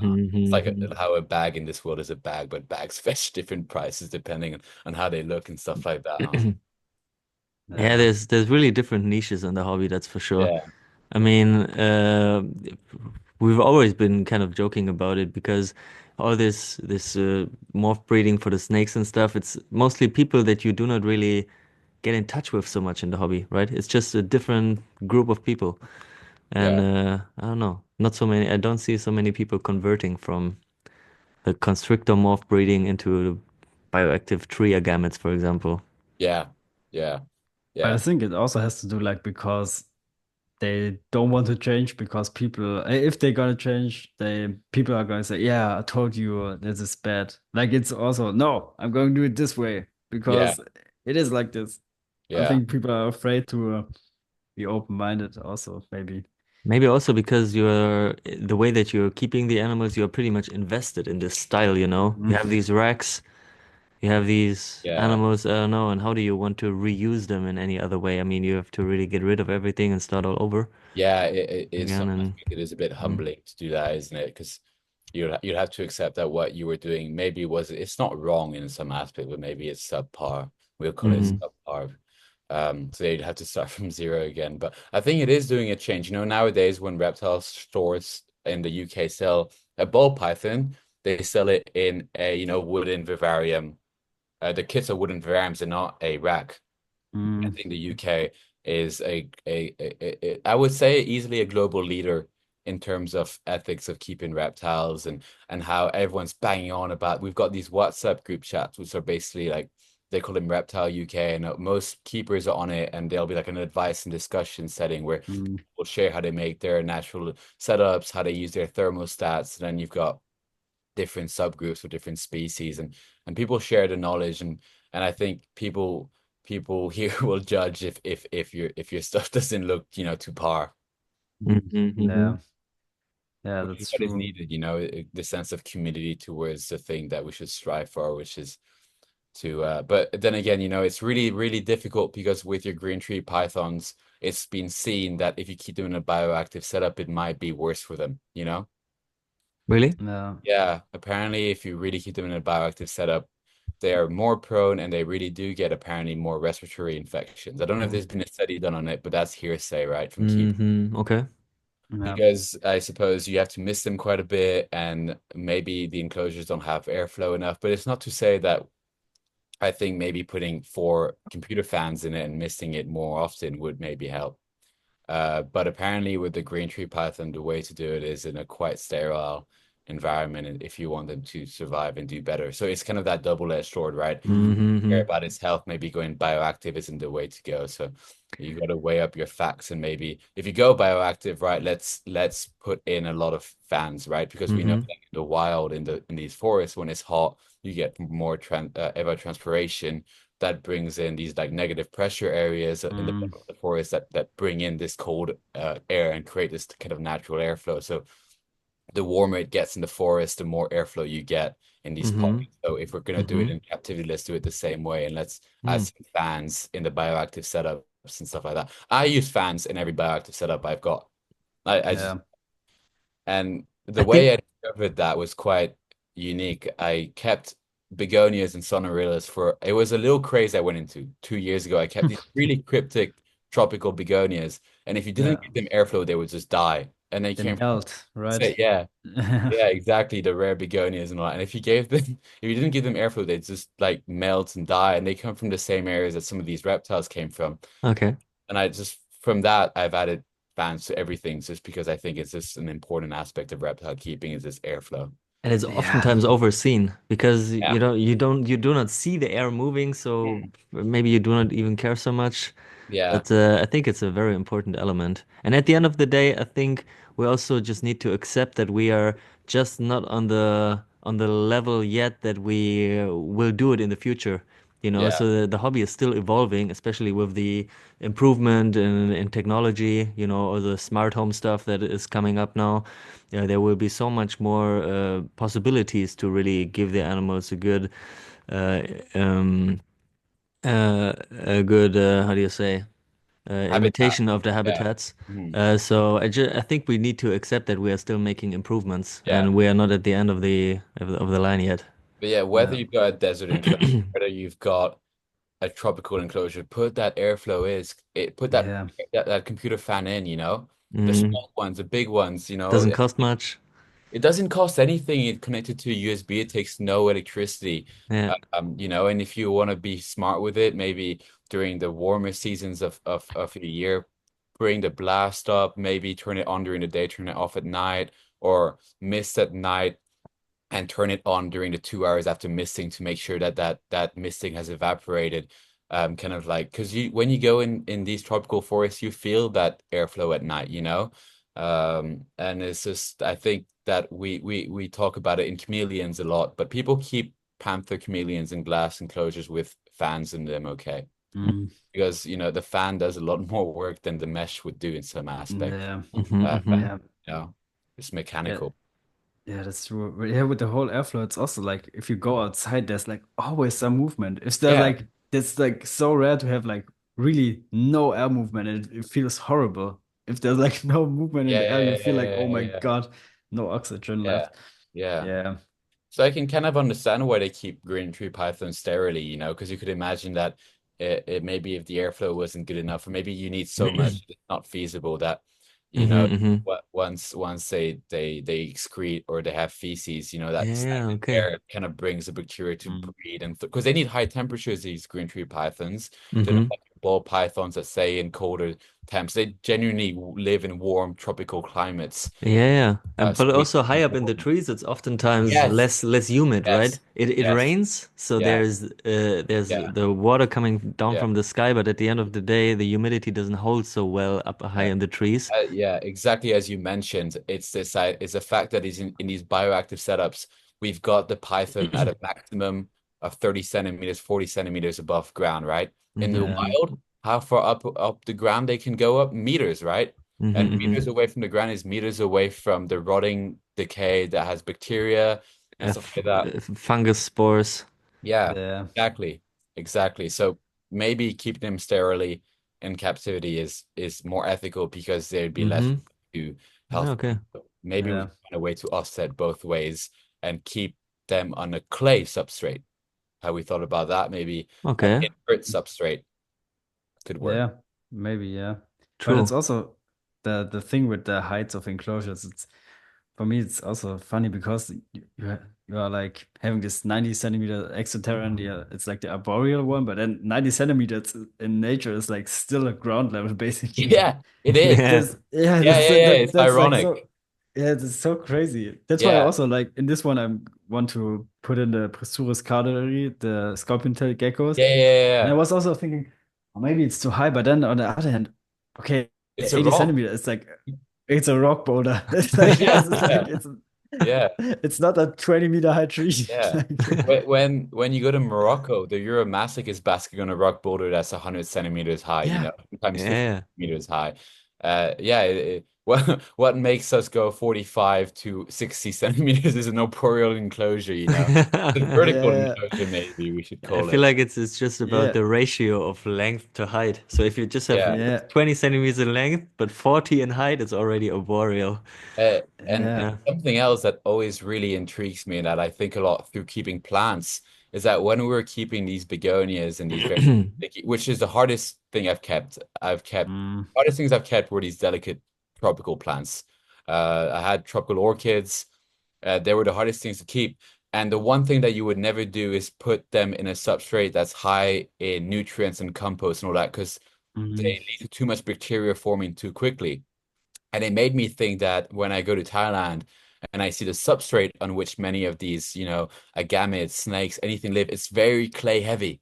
It's not Mm-hmm. mm, actually that rich in nutrients. Mm-hmm. Um, it's got a maybe a leaf layer on top, but below that it's very rigid, sometimes sandy or clay-like substrate. But what are we Mm-hmm. doing in captivity is that we're going to sometimes get them soil substrate that's rich in cocoa fiber, mm, and maybe it's just too rich and it decays quickly, and Mm-hmm. get more Mm-hmm. spores, more bacteria forming. So I think that maybe keeping them on more inert substrates that kind of last longer it could also be an idea to go forward. Mm, yeah. interesting.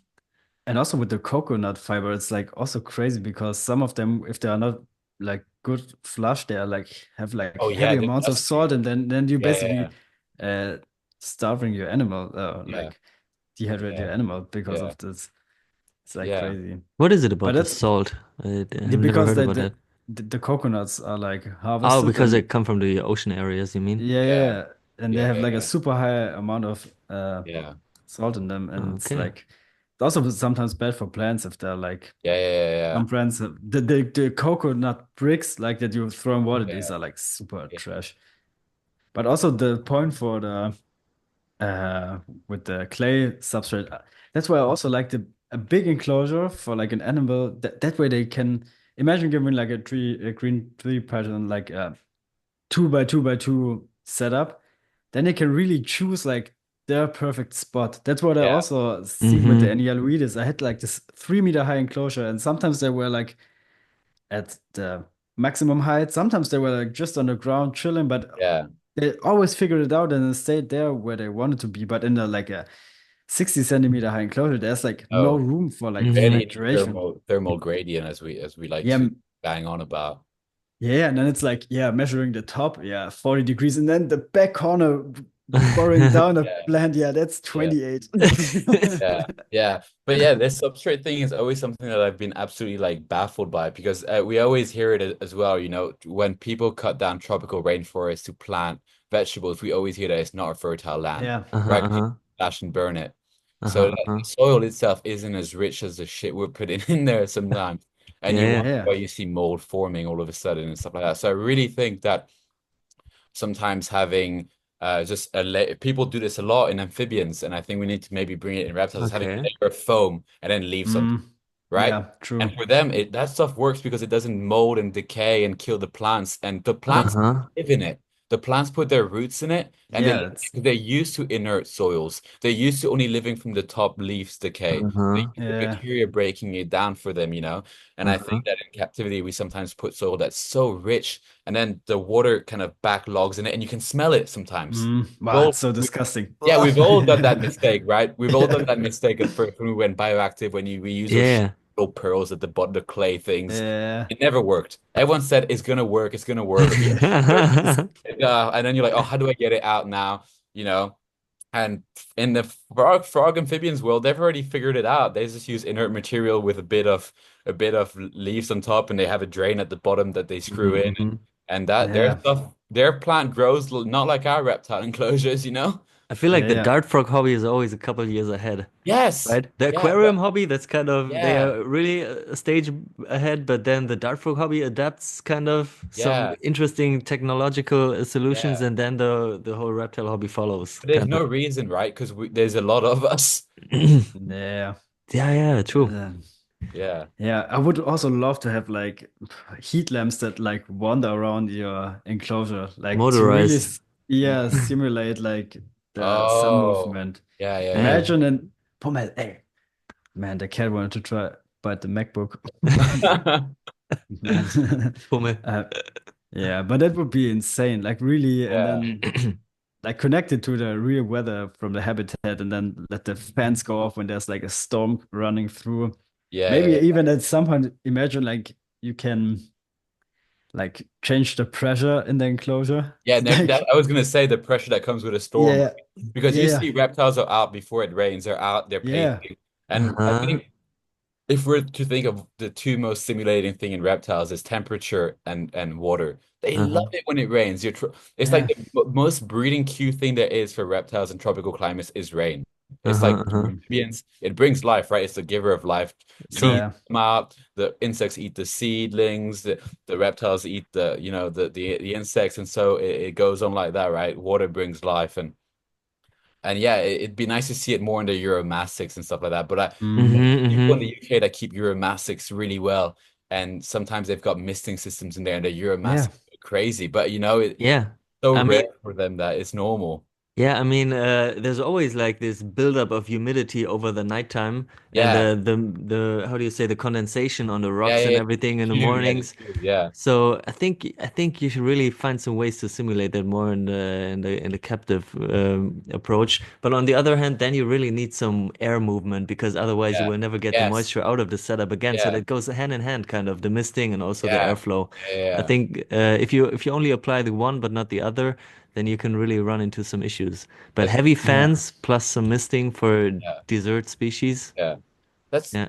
that's where you guys do it as well, but that's where this whole aspect of if you want a reptile, we bang on about it all the time to do your research, but it's not just doing Mm, your research, it's about having this yeah. fanatic idea to Google where they come from, look Yeah, for yeah. published Yeah. articles that a zoo's published, go on a Facebook group or look at the temperatures from The that area. climate datas. Yeah.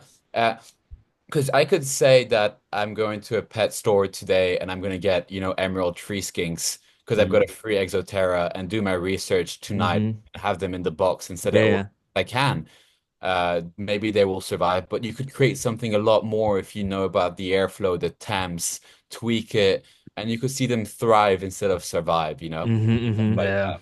I And think, sorry, yeah, man. That's actually what we really want to do with this community yeah, terrarium series yeah, here, because at the end of the day, I would say we're all pretty much experienced keepers, and Flo, you could easily just get your geckos yeah, right away and you will yeah, be fine, yeah, But yeah, we are really Mm, taking extra time, This yeah, this whole project is now running for a couple of months already.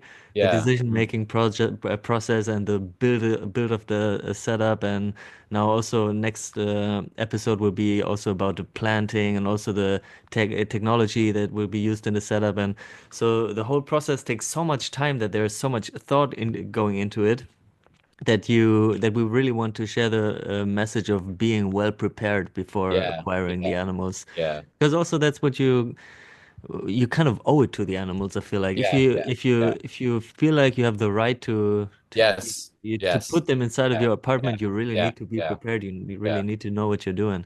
yeah. Yeah. Because the ethical questions is always there, and I suppose as you've been in it for longer, as you say, what right we have to keep these animals. But I think there's so many people discussing ethics more nowadays, and Mm-hmm, mm-hmm. because in the end of the day, we all like to think that maybe we're playing a conservation role, but it's very hard to think that when, as you say, we've lost all locality data, we've bred these mm, reptiles that aren't naturally fit, right? They haven't gone through the evolution theory, you know, that if they weren't fit to survive in nature, they wouldn't pass on their alleles or genes, but in captivity we make them pass it on. Mm-hmm, mm-hmm, mm-hmm. So, you know, we'd be introducing new genes into Mm-hmm, the mm-hmm. wild.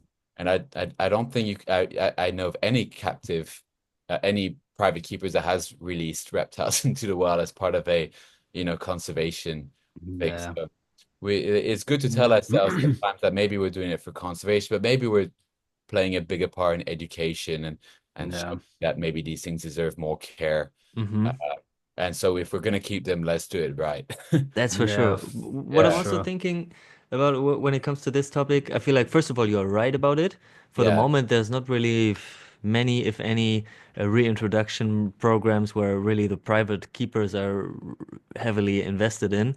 But then I'm thinking, herpetoculture is not going to stop within the next 5 or 10 years. So Yeah, it's probably going on in yeah, the next generations as yeah, well. yeah, So we are yeah, kind of laying the foundation yeah, now. yeah, You yeah. know, we are making sure that the animals are still going to be around once Mhm. it's possible, maybe in the future, to Yeah, reintroduce them. yeah, And maybe, yeah, for example, I'm keeping a fish species, a rice fish species yeah. from Sulawesi Oh, here, nice. which is extinct in the wild actually. And Yeah. they are just found in a single lake, Uh-huh. and this lake is now polluted. And the Yeah, yeah, last time yeah, this species of fish was seen in the wild, it was 2019. yeah, So now they are around in the hobby, but obviously none in the wild. So I'm thinking my animals will never go back into the wild, most likely, but maybe the generation after me will yeah, still be involved with the offspring of the animals that I'm still keeping that I'm keeping yeah, today, and maybe the lake in yeah, Sulawesi will be, I don't know, healthy again in the future. So we never know what's going to happen in the future. yeah, So it's just good to do our best to keep the yeah. animals around, you know? Yeah, and that's always a quite a heated topic in zoo conservation and as you say, private keepers. This idea that we're spending so much money with these ex situ collections, but wouldn't we be better bringing this knowledge and money to local areas and training up people how to keep them, and Hmm. you know, spending that input and money. A lot of people are thinking that maybe we're better off bring this expertise and money and kind of developing the places where they are from because we need that we need the place they're from originally, and I suppose that theirs is degrading, but we need both sides of the I page. think I'm sure. I think we need both, because Yeah, also the expertise and the knowledge needs to come from somewhere. yeah, And I feel like as long as you are progressing in the hobby, as long as you're trying to have a positive impact, it will sooner or later arrive in the yeah, I think destination so where as it needs well. to. For Yeah, example, I'm really invested in the slow loris project, yeah, and I'm also connected to this conservation program in Vietnam. It's the Endangered nice. Primate Rescue Yeah, Center, and I am trying to think of a plan how to have a positive impact over there. For yeah, example, I made some donations about yeah, some that's good. some Yeah, wild trap cameras yeah, and nice. some Yeah, lenses for yeah, for yeah, yeah, for photo cameras.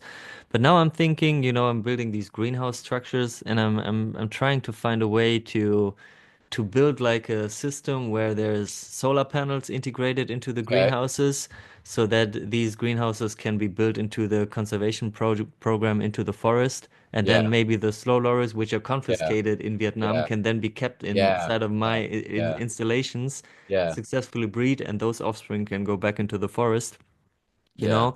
And I'm doing this because I'm involved with the species here in my yeah, yeah, yeah, apartment, yeah, yeah, yeah, and if yeah. if I didn't have the Yeah, animals true. here, I will never Yeah, do it. And yeah, yeah, so yeah, it's kind of benefiting from each other. yeah. Yeah, we Mm. do need both sides of the stories, and zoos do a really good job. But I suppose zoos do the best job at having the key species where the money comes in to then spend onto the little less known species in situ. Mm. Yeah, that's why you So need yeah, zoos polar are bear pretty, babies. yeah, yeah. Especially nowadays, zoos are on it in the Yeah, world when it Mm. comes to this stuff. yeah, Well, us Yeah. private keepers can only do so much, I suppose, when with our funding. yeah, Yeah. yeah. I suppose you've got some people that seem to be doing well, like TY Park Mm. seems to. I don't know where he's getting all his reptiles from, but he's doing amazing. He's got research grants and stuff like that. So if you want to Yeah. make your research on reptiles, you can apply for a grant that he subsidizes. So All right. well, I like yeah, think he was people like an entrepreneur and he made a yeah, shitload of money in I think business so. somewhere Mhm. else, He right? must have been. Yeah, I think he did pet food. Like he did some All pet right. stuff, I think. Okay. Now he's investing it back into conservation was his Mm. idea. Yeah, I think the easiest way as a private keeper to really give something back is like maybe selling offspring and a part of the money Yeah, just go back yeah, into conservation. you're right. Hmm. Yeah, I also do this like monthly, but I mean you can that's like that should be like our biggest goal. Imagine like everybody, the reptile hobby can say, yeah, but you don't yeah, like us to yeah, keep the yeah, animals, but yeah, we yeah, are providing like yeah, X millions amount of yeah, money yeah, per yeah, year yeah. Yeah, Mhm. from yeah. our private pocket because we are gonna sell animals and part of them we just getting back into nature. Yeah. Yeah, that's a good point you Other make. people are just spending the money on drugs and alcohol. Yeah, Yeah. Yeah. It's the yeah. same reason with like the how is it called, the big game hunting. It's also like I'm Oh not gosh, like yeah. really into it, but it's also some people say it's like It brings it's in so much money for, yeah, you're right. Yeah, yeah, but then I also don't know if it's like also the lobby that says it, but yeah. I can see that point, but on the other hand, I think yeah, Yeah, you you have always trust have like a issues. yeah, yeah, you always find like a backdoor in a shady business, right? To Yeah, make it look good. yeah, yeah, yeah. But it'll also be really interesting to see how climate change is going to affect this sector as well in terms of Mm, how adaptable reptiles are going to be and Mm, yeah. especially in Ionians, turtles, and tortoises, our incubation temperatures are going to change in the wild. mm. Mm, I think That's that's for sure. Yeah, yeah. thing as well.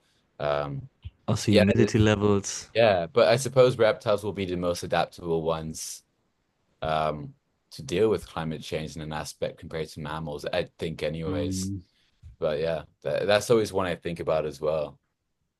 Yeah, at the end of the day, the whole web of life is so connected. You never know Yeah, which outcome it will have at the end of the day. Because maybe the mammals they survive the higher temperatures, but the food plants they die off, yeah, and yeah, so yeah, they, yeah, yeah, exactly. Yeah, oh man, it's so complex. yeah, I think we're gonna be the first species that vanish. yeah, For Hopefully. sure. yeah, yeah, 100%. yeah, 100%. yeah, yeah, yeah. I think the greed will take the most of us in that aspect of things. Yeah. But you see it Yeah. everywhere now. You look at the news every day, and there's some new climate crisis going everywhere, like the Yeah. fires right now in California. That's horrible. It's But crazy. like 30,000 acres or something Yeah, burning right yeah. now, wow, that's crazy. And I think Sometimes I'm wondering how that can even recover. Yeah. How much yeah, time does it take for like tiny geckos to wander all the distance Yeah, to the yeah, middle of the yeah. yeah, bushfires? yeah. Yeah, and Because then I also wonder if like is the raptor hobby really the problem at the moment that you need to take care of, right? Like in a political scale. Yeah, yeah, Yeah, yeah, yeah, it's an yeah, easy victim, I yeah, feel like. yeah, Because it's easy to have a strong opinion about it, even if you don't know much about it. yeah, But you can yeah, easily convince the people to be against it. yeah. yeah. You know? But It's I don't difficult. understand what they gain from banning things, except if they can Yeah, us through applications of something like that, I or think they should just make it harder instead yeah, of banning it. Yeah, yeah, you need some licenses and you need to go through I don't yeah. know, strictly monitored process to be able to keep. But at the end of the day, banning it, I feel like you should ban eating meat first. Yeah, yeah. If you're banning it, you're also losing a lot of knowledge, right? You're mm, losing so much knowledge that's not going to be passed down, knowledge of how to keep certain rare reptile species that zoos may use or in situ places, you're going to lose so much knowledge that has been transferred through, decades of reptile keeping. So that would Hmm. yeah, yeah. And you yeah, make a lot of people unhappy and lose their sense of purpose in some general aspect because it's a very yeah, passionate hobby for a lot of people. It's crazy, yeah. right? How it It's Yeah, takes so much attention from people. So for it's yeah, for a ins whole lot of people, it's like the main purpose in life, the yeah, reptile yeah, thing. yeah, yeah, yeah, yeah. yeah, That's it's funny. insane. I was Yeah, in the like, grand scheme of things, it's so minuscule, and a lot of people would say yeah, useless, but not to our eyes. But I suppose that's the beauty of mankind is that you can be so interested in something so. Yeah. yeah, But yeah, Th- it brings a lot of happiness to people and content, which is really what. yeah, Yeah, yeah. there It's there's like this German politician who is now voting for the positive list in Germany. Yeah, He says that, and he says that, yeah, I don't understand why you want to keep a chameleon at home, so let's ban it. Yeah, yeah, okay, man, Yeah, brother, okay, you don't understand it, so maybe yeah. work on that. yeah, it's crazy.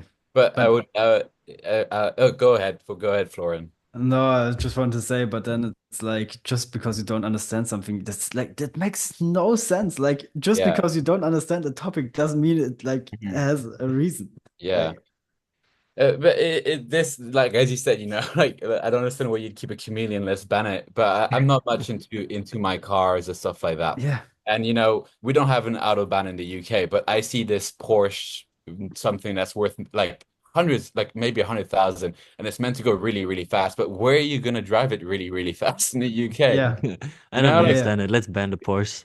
yeah, right, and it's putting out so many fossil fuels that the stuff like that. But it's like it's so many. We could compare it to so many things that are just more yeah, generally accepted. But because we're a minority, it's just something. yeah. It's It's, We have a crazy. weak lobby. That's the thing. yeah. Yeah, No. and I think it doesn't help that people are scared of snakes and scared of, when your neighbor hears that you have lizards, it's not like, oh my God, let me go and see them. Maybe that's like Yeah. 5% of neighbors would react like that. But the fact that we're into reptiles, I think, has a more instinctive feeling to others to kind of be like, whoa, that's weird, and why would you keep that? Whereas fish is like you've grown up seeing fish Yeah. cartoons and movies, and like your goldfish in a tank, like they're you've grown up seeing It's that. more normalized. Yeah. Yeah, Yeah. it's also, I think it's more fucked up to keep like a guinea pig or a rabbit at home in a In a small tiny ass cage. cage. And then Yeah, yeah, it's yeah. like, Yeah, just because because it's they're like, more sentient in some aspect, right? They're yeah, more aware of their surround. Anyways, we think they're more aware of their surroundings and stuff Yeah. like yeah. that. But Whereas, also it's a cuteness factor. yeah, And yeah, also because yeah, they're yeah, long, yeah, yeah, it's like, makes no yeah, sense. It's also, it's weird that you keep cats at home, right? Like, yeah, yeah. Everything's weird when you think about it for too long. yeah, yeah, yeah, I think the most famous reptile video is like a sulcata tortoise baby eating a strawberry, you know? yeah, It's not Really? supposed to eat the strawberry in the first place, but Okay. it's cute because it's a baby tortoise eating a strawberry. Like it's stuff like that. That's how our hobby The is. hobby is perceived, yeah, Yeah. from yeah. the public. Yeah. Yeah, all right. So maybe let's get back to the topic of the show. Yeah, I think Captive breeding we've or wild arrived. caught? I mean, Yeah. maybe we can maybe to wrap up the episode a bit, we Yeah. can come to the end of it all. We spoke quite a bit about like how the trade is going, compared it a bit from the European trade to also the Asian side, and that was pretty interesting. Now you, Flo, you're gonna make a decision about your animals, and you're gonna go with captive bred or wild caught animals. Captive bred. But I also had like the annual leaves were wild caught. Yeah, yeah. Yeah. And I also So had like wild caught before, but it's, oh, yeah, yeah, go. yeah, I mean, just to end up the show for the listeners with a little, I don't know, result. Do we have an opinion about is it right or wrong to keep captive bred or imported animals, wild caught animals? What is your opinion about it? What would you like to send out to Yeah. the listeners? I think we've mentioned a bit of everything before, but definitely, I mean, if we're against wild caught animals, then let's not keep reptiles at all, right? Because they all came from the Mm. wild in the first place, Hmm. Yeah. right? So we needed our sources. But the problem I have is that if we're doing wild caught, we should spend more money on wild caught than on captive bred animals, right? Hmm. Hmm. Mm. We should, because we are taking them from the wild, first of all. So we are giving them a traumatic experience, whether you like it or not. Let's go for a legal that's sustainable. Mm. That's sustainable source.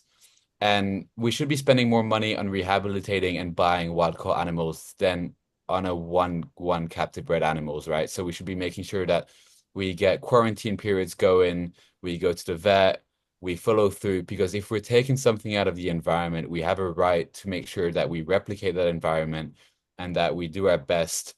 And it's also a way to establish, as we've mentioned, species in captivity, because there's been way one too many times where wild caught species have been overlooked A, because they're too cheap compared to other species. Hmm. B, because they look like drab. They're one color, and give them the effort that they deserve, right? Because any species is cool once you get to know their hunting behaviors, their breeding behaviors, and something like that. And I'm a big believer that wild caught should be more expensive so people take it more seriously. Um, if we want to bring it in, and if we want to bring it in nowadays to diversify the bloodline and the species available in captivity.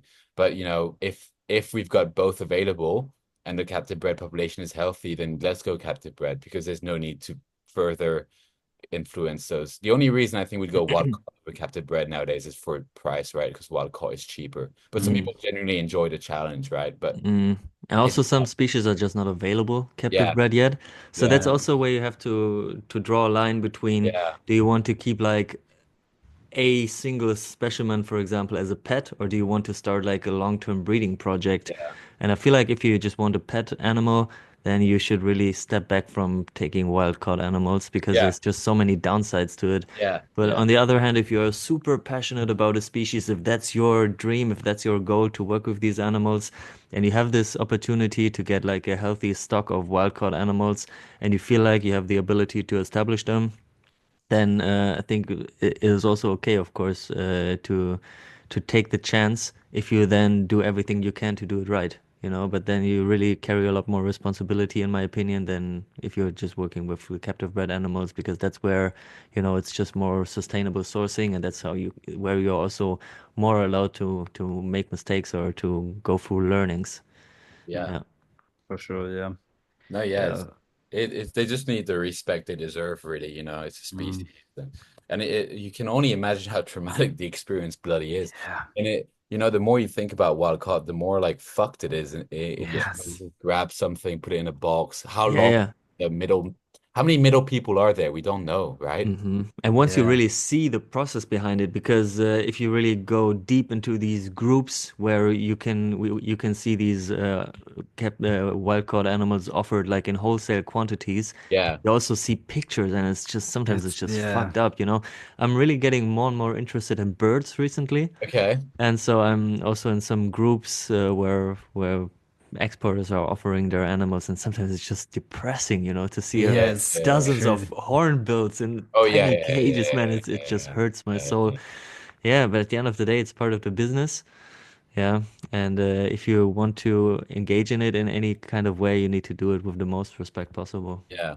Yeah, for Just sure. something to mention as well. If you're doing wild caught, you need to make sure and you've already got other reptiles, you need to make sure you've got a bloody good quarantine room Mm. and Hmm. that, Hmm. you're testing for diseases that, maybe particular, like, for example, if you wild caught, you import a snake, you might as well just test it for crypto. Mm. What is that? Crypto? I think that, or am I getting it wrong? If there's a disease in snakes that's quite prominent, Hmm. so just, any disease, just Can you, test and make sure that it's like if it's disease is part of snakes, get it tested by a veterinarian for the big Mm. disease before is you it establish it. is it like a blood test, or can you do it with an examination of I, feces? I suppose, yeah, you could do feces for parasites, you could do like mucosal membranes, like a mouth swab for, like herpes stuff and stuff like that. Hmm. Hmm. But you discuss that with your veterinarian and come up with a plan. If you're doing wild caught, you might as well go to Hmm. your vet, maybe even before the animal Perfect. and discuss, Yeah.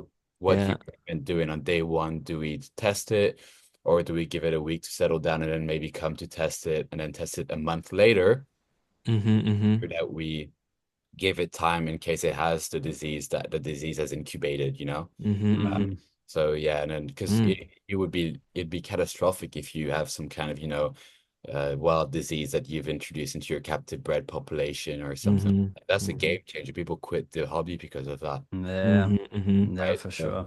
And also, if you really want to do it, then you might as well uh, get as close to the importers as possible. yeah, And once the animals arrive, get them right yeah, away, get them off probably, the plane, because every day that goes by, the yeah, yeah, quality yeah. goes down. Because I feel like no, like most of the time you'll be taking care of that animal better than the shop will because they've got so many, right? And the shop needs to make Mm. money in the end of the day. The importer needs to make money in the end of the day, or he may not be doing this. Some importers do it out of love, but I think a few do it because it is a business still.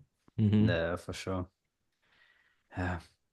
Okay. Man, You guys said everything. I have nothing. I have nothing left. It's like I have the same point of view as yours. But I also make the mistake when I was younger that you see a cheap animal, of course, when you don't have money, you want to buy this one, Yeah, right? yeah, yeah, And yeah. also with the wet stuff, I need to do better with that. That's something I really would like to get more into it because Yeah. just because it's a reptile, you should also go to the vet. Yeah, yeah, I yeah. Of will, course. I mean, yeah, they definitely deserve as much attention as your dog yeah, cat, right? An animal's an animal. They get sick. yeah, for sure. Yeah. And you've And got especially if you're in Germany and stuff like that. There's a lot of really good reptile vets.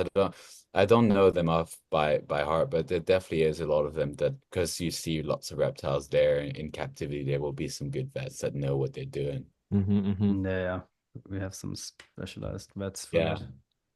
Yeah. Alrighty. Right. How did you Man. like the episode, Flo?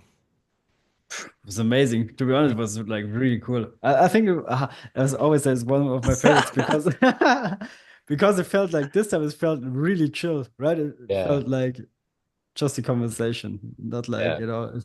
I think we should start more with just like pressing the record button and just starting to talk, Yeah, because at right? the beginning we always did an intro, like Oh, "Hello, Yeah. everybody, yeah, welcome to yeah, another yeah, episode," and it always gave us this cringe moment where we then say, Yeah. "Okay, Gabriel, now you are the guest. yeah. How No, did Yeah. you get started in the hobby?" yeah. I feel like we all, if we all share the same mindset, you just kind of slowly just go into a general conversation that's quite, Yeah, Yeah. and it was good that we shared that mindset. And I suppose we answered the question without really answering it.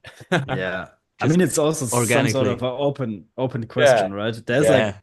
And also, we are not on that level of expertise where we oh, are allowed to have this strong opinion, you know. I yeah, feel like yeah, we just go for it like naturally, and the listeners can take whatever pieces they like. yeah. yeah, yeah, for Yeah. sure. I think it was a great Yeah, Gabriel, episode. I really enjoyed it. Thanks Yeah. for No spending the time worries. with Thanks us, for man. having me. It's always good to exchange with reptile people because you can't really go into any town and meet like-minded people Yeah, with reptiles nowadays. yeah, We are a So rare species, social yeah. media. Yeah, yeah, yeah. yeah, Maybe back then it'd be conferences, but now at least social media's done one good thing, huh? Hmm. yeah, for sure. Yeah, yeah. It's so cool because you have like this one passion that connects immediately, Yeah, and now all of a sudden you have like friends all over the world yeah, yeah, yeah, just because you keep like a lizard at home. It's yeah, like so crazy. yeah, That, yeah, that's yeah, what's so yeah. fascinating about the hobby, right? That's one of the coolest aspects, in my opinion. Yeah. Yeah, And Yeah. I've always found that people that put the effort into terrariums or the habitats always get along really well as well because it is a mentality in the end, isn't it? yeah, A way of yeah, for thinking sure. that unites. And you've got to be creative a bit in some aspect to make terrariums and stuff like that. So everyone It's kind always of an Yeah, art form at the end yeah, of it the is. It's a day. Yeah. craft. Yeah, for sure. You picture yeah. it in your head and then you make it and you're happy. Yeah, and then you're unsatisfied again, and then you want to have another Yeah, one. and when the lizard does what you picture it doing, you're like, oh well, Yeah, that's me happy for a good week. yeah, Don't need to rely on anything else. yeah. It's crazy. Yeah, really like All it. right, great. That was 2 hours. Man, Perfect. Perfect. great. Gabriel, anything else to say? No, no, that's it. But yeah, let's keep striving to show what the hobbies really is like and Perfect. push for it. That's for Man, sure. 100, man. All right, I'm gonna end the So, recording, right? yes, Perfect. Thank you everybody for listening. Hit the like and subscribe and everything. Leave a comment, and thanks for staying around.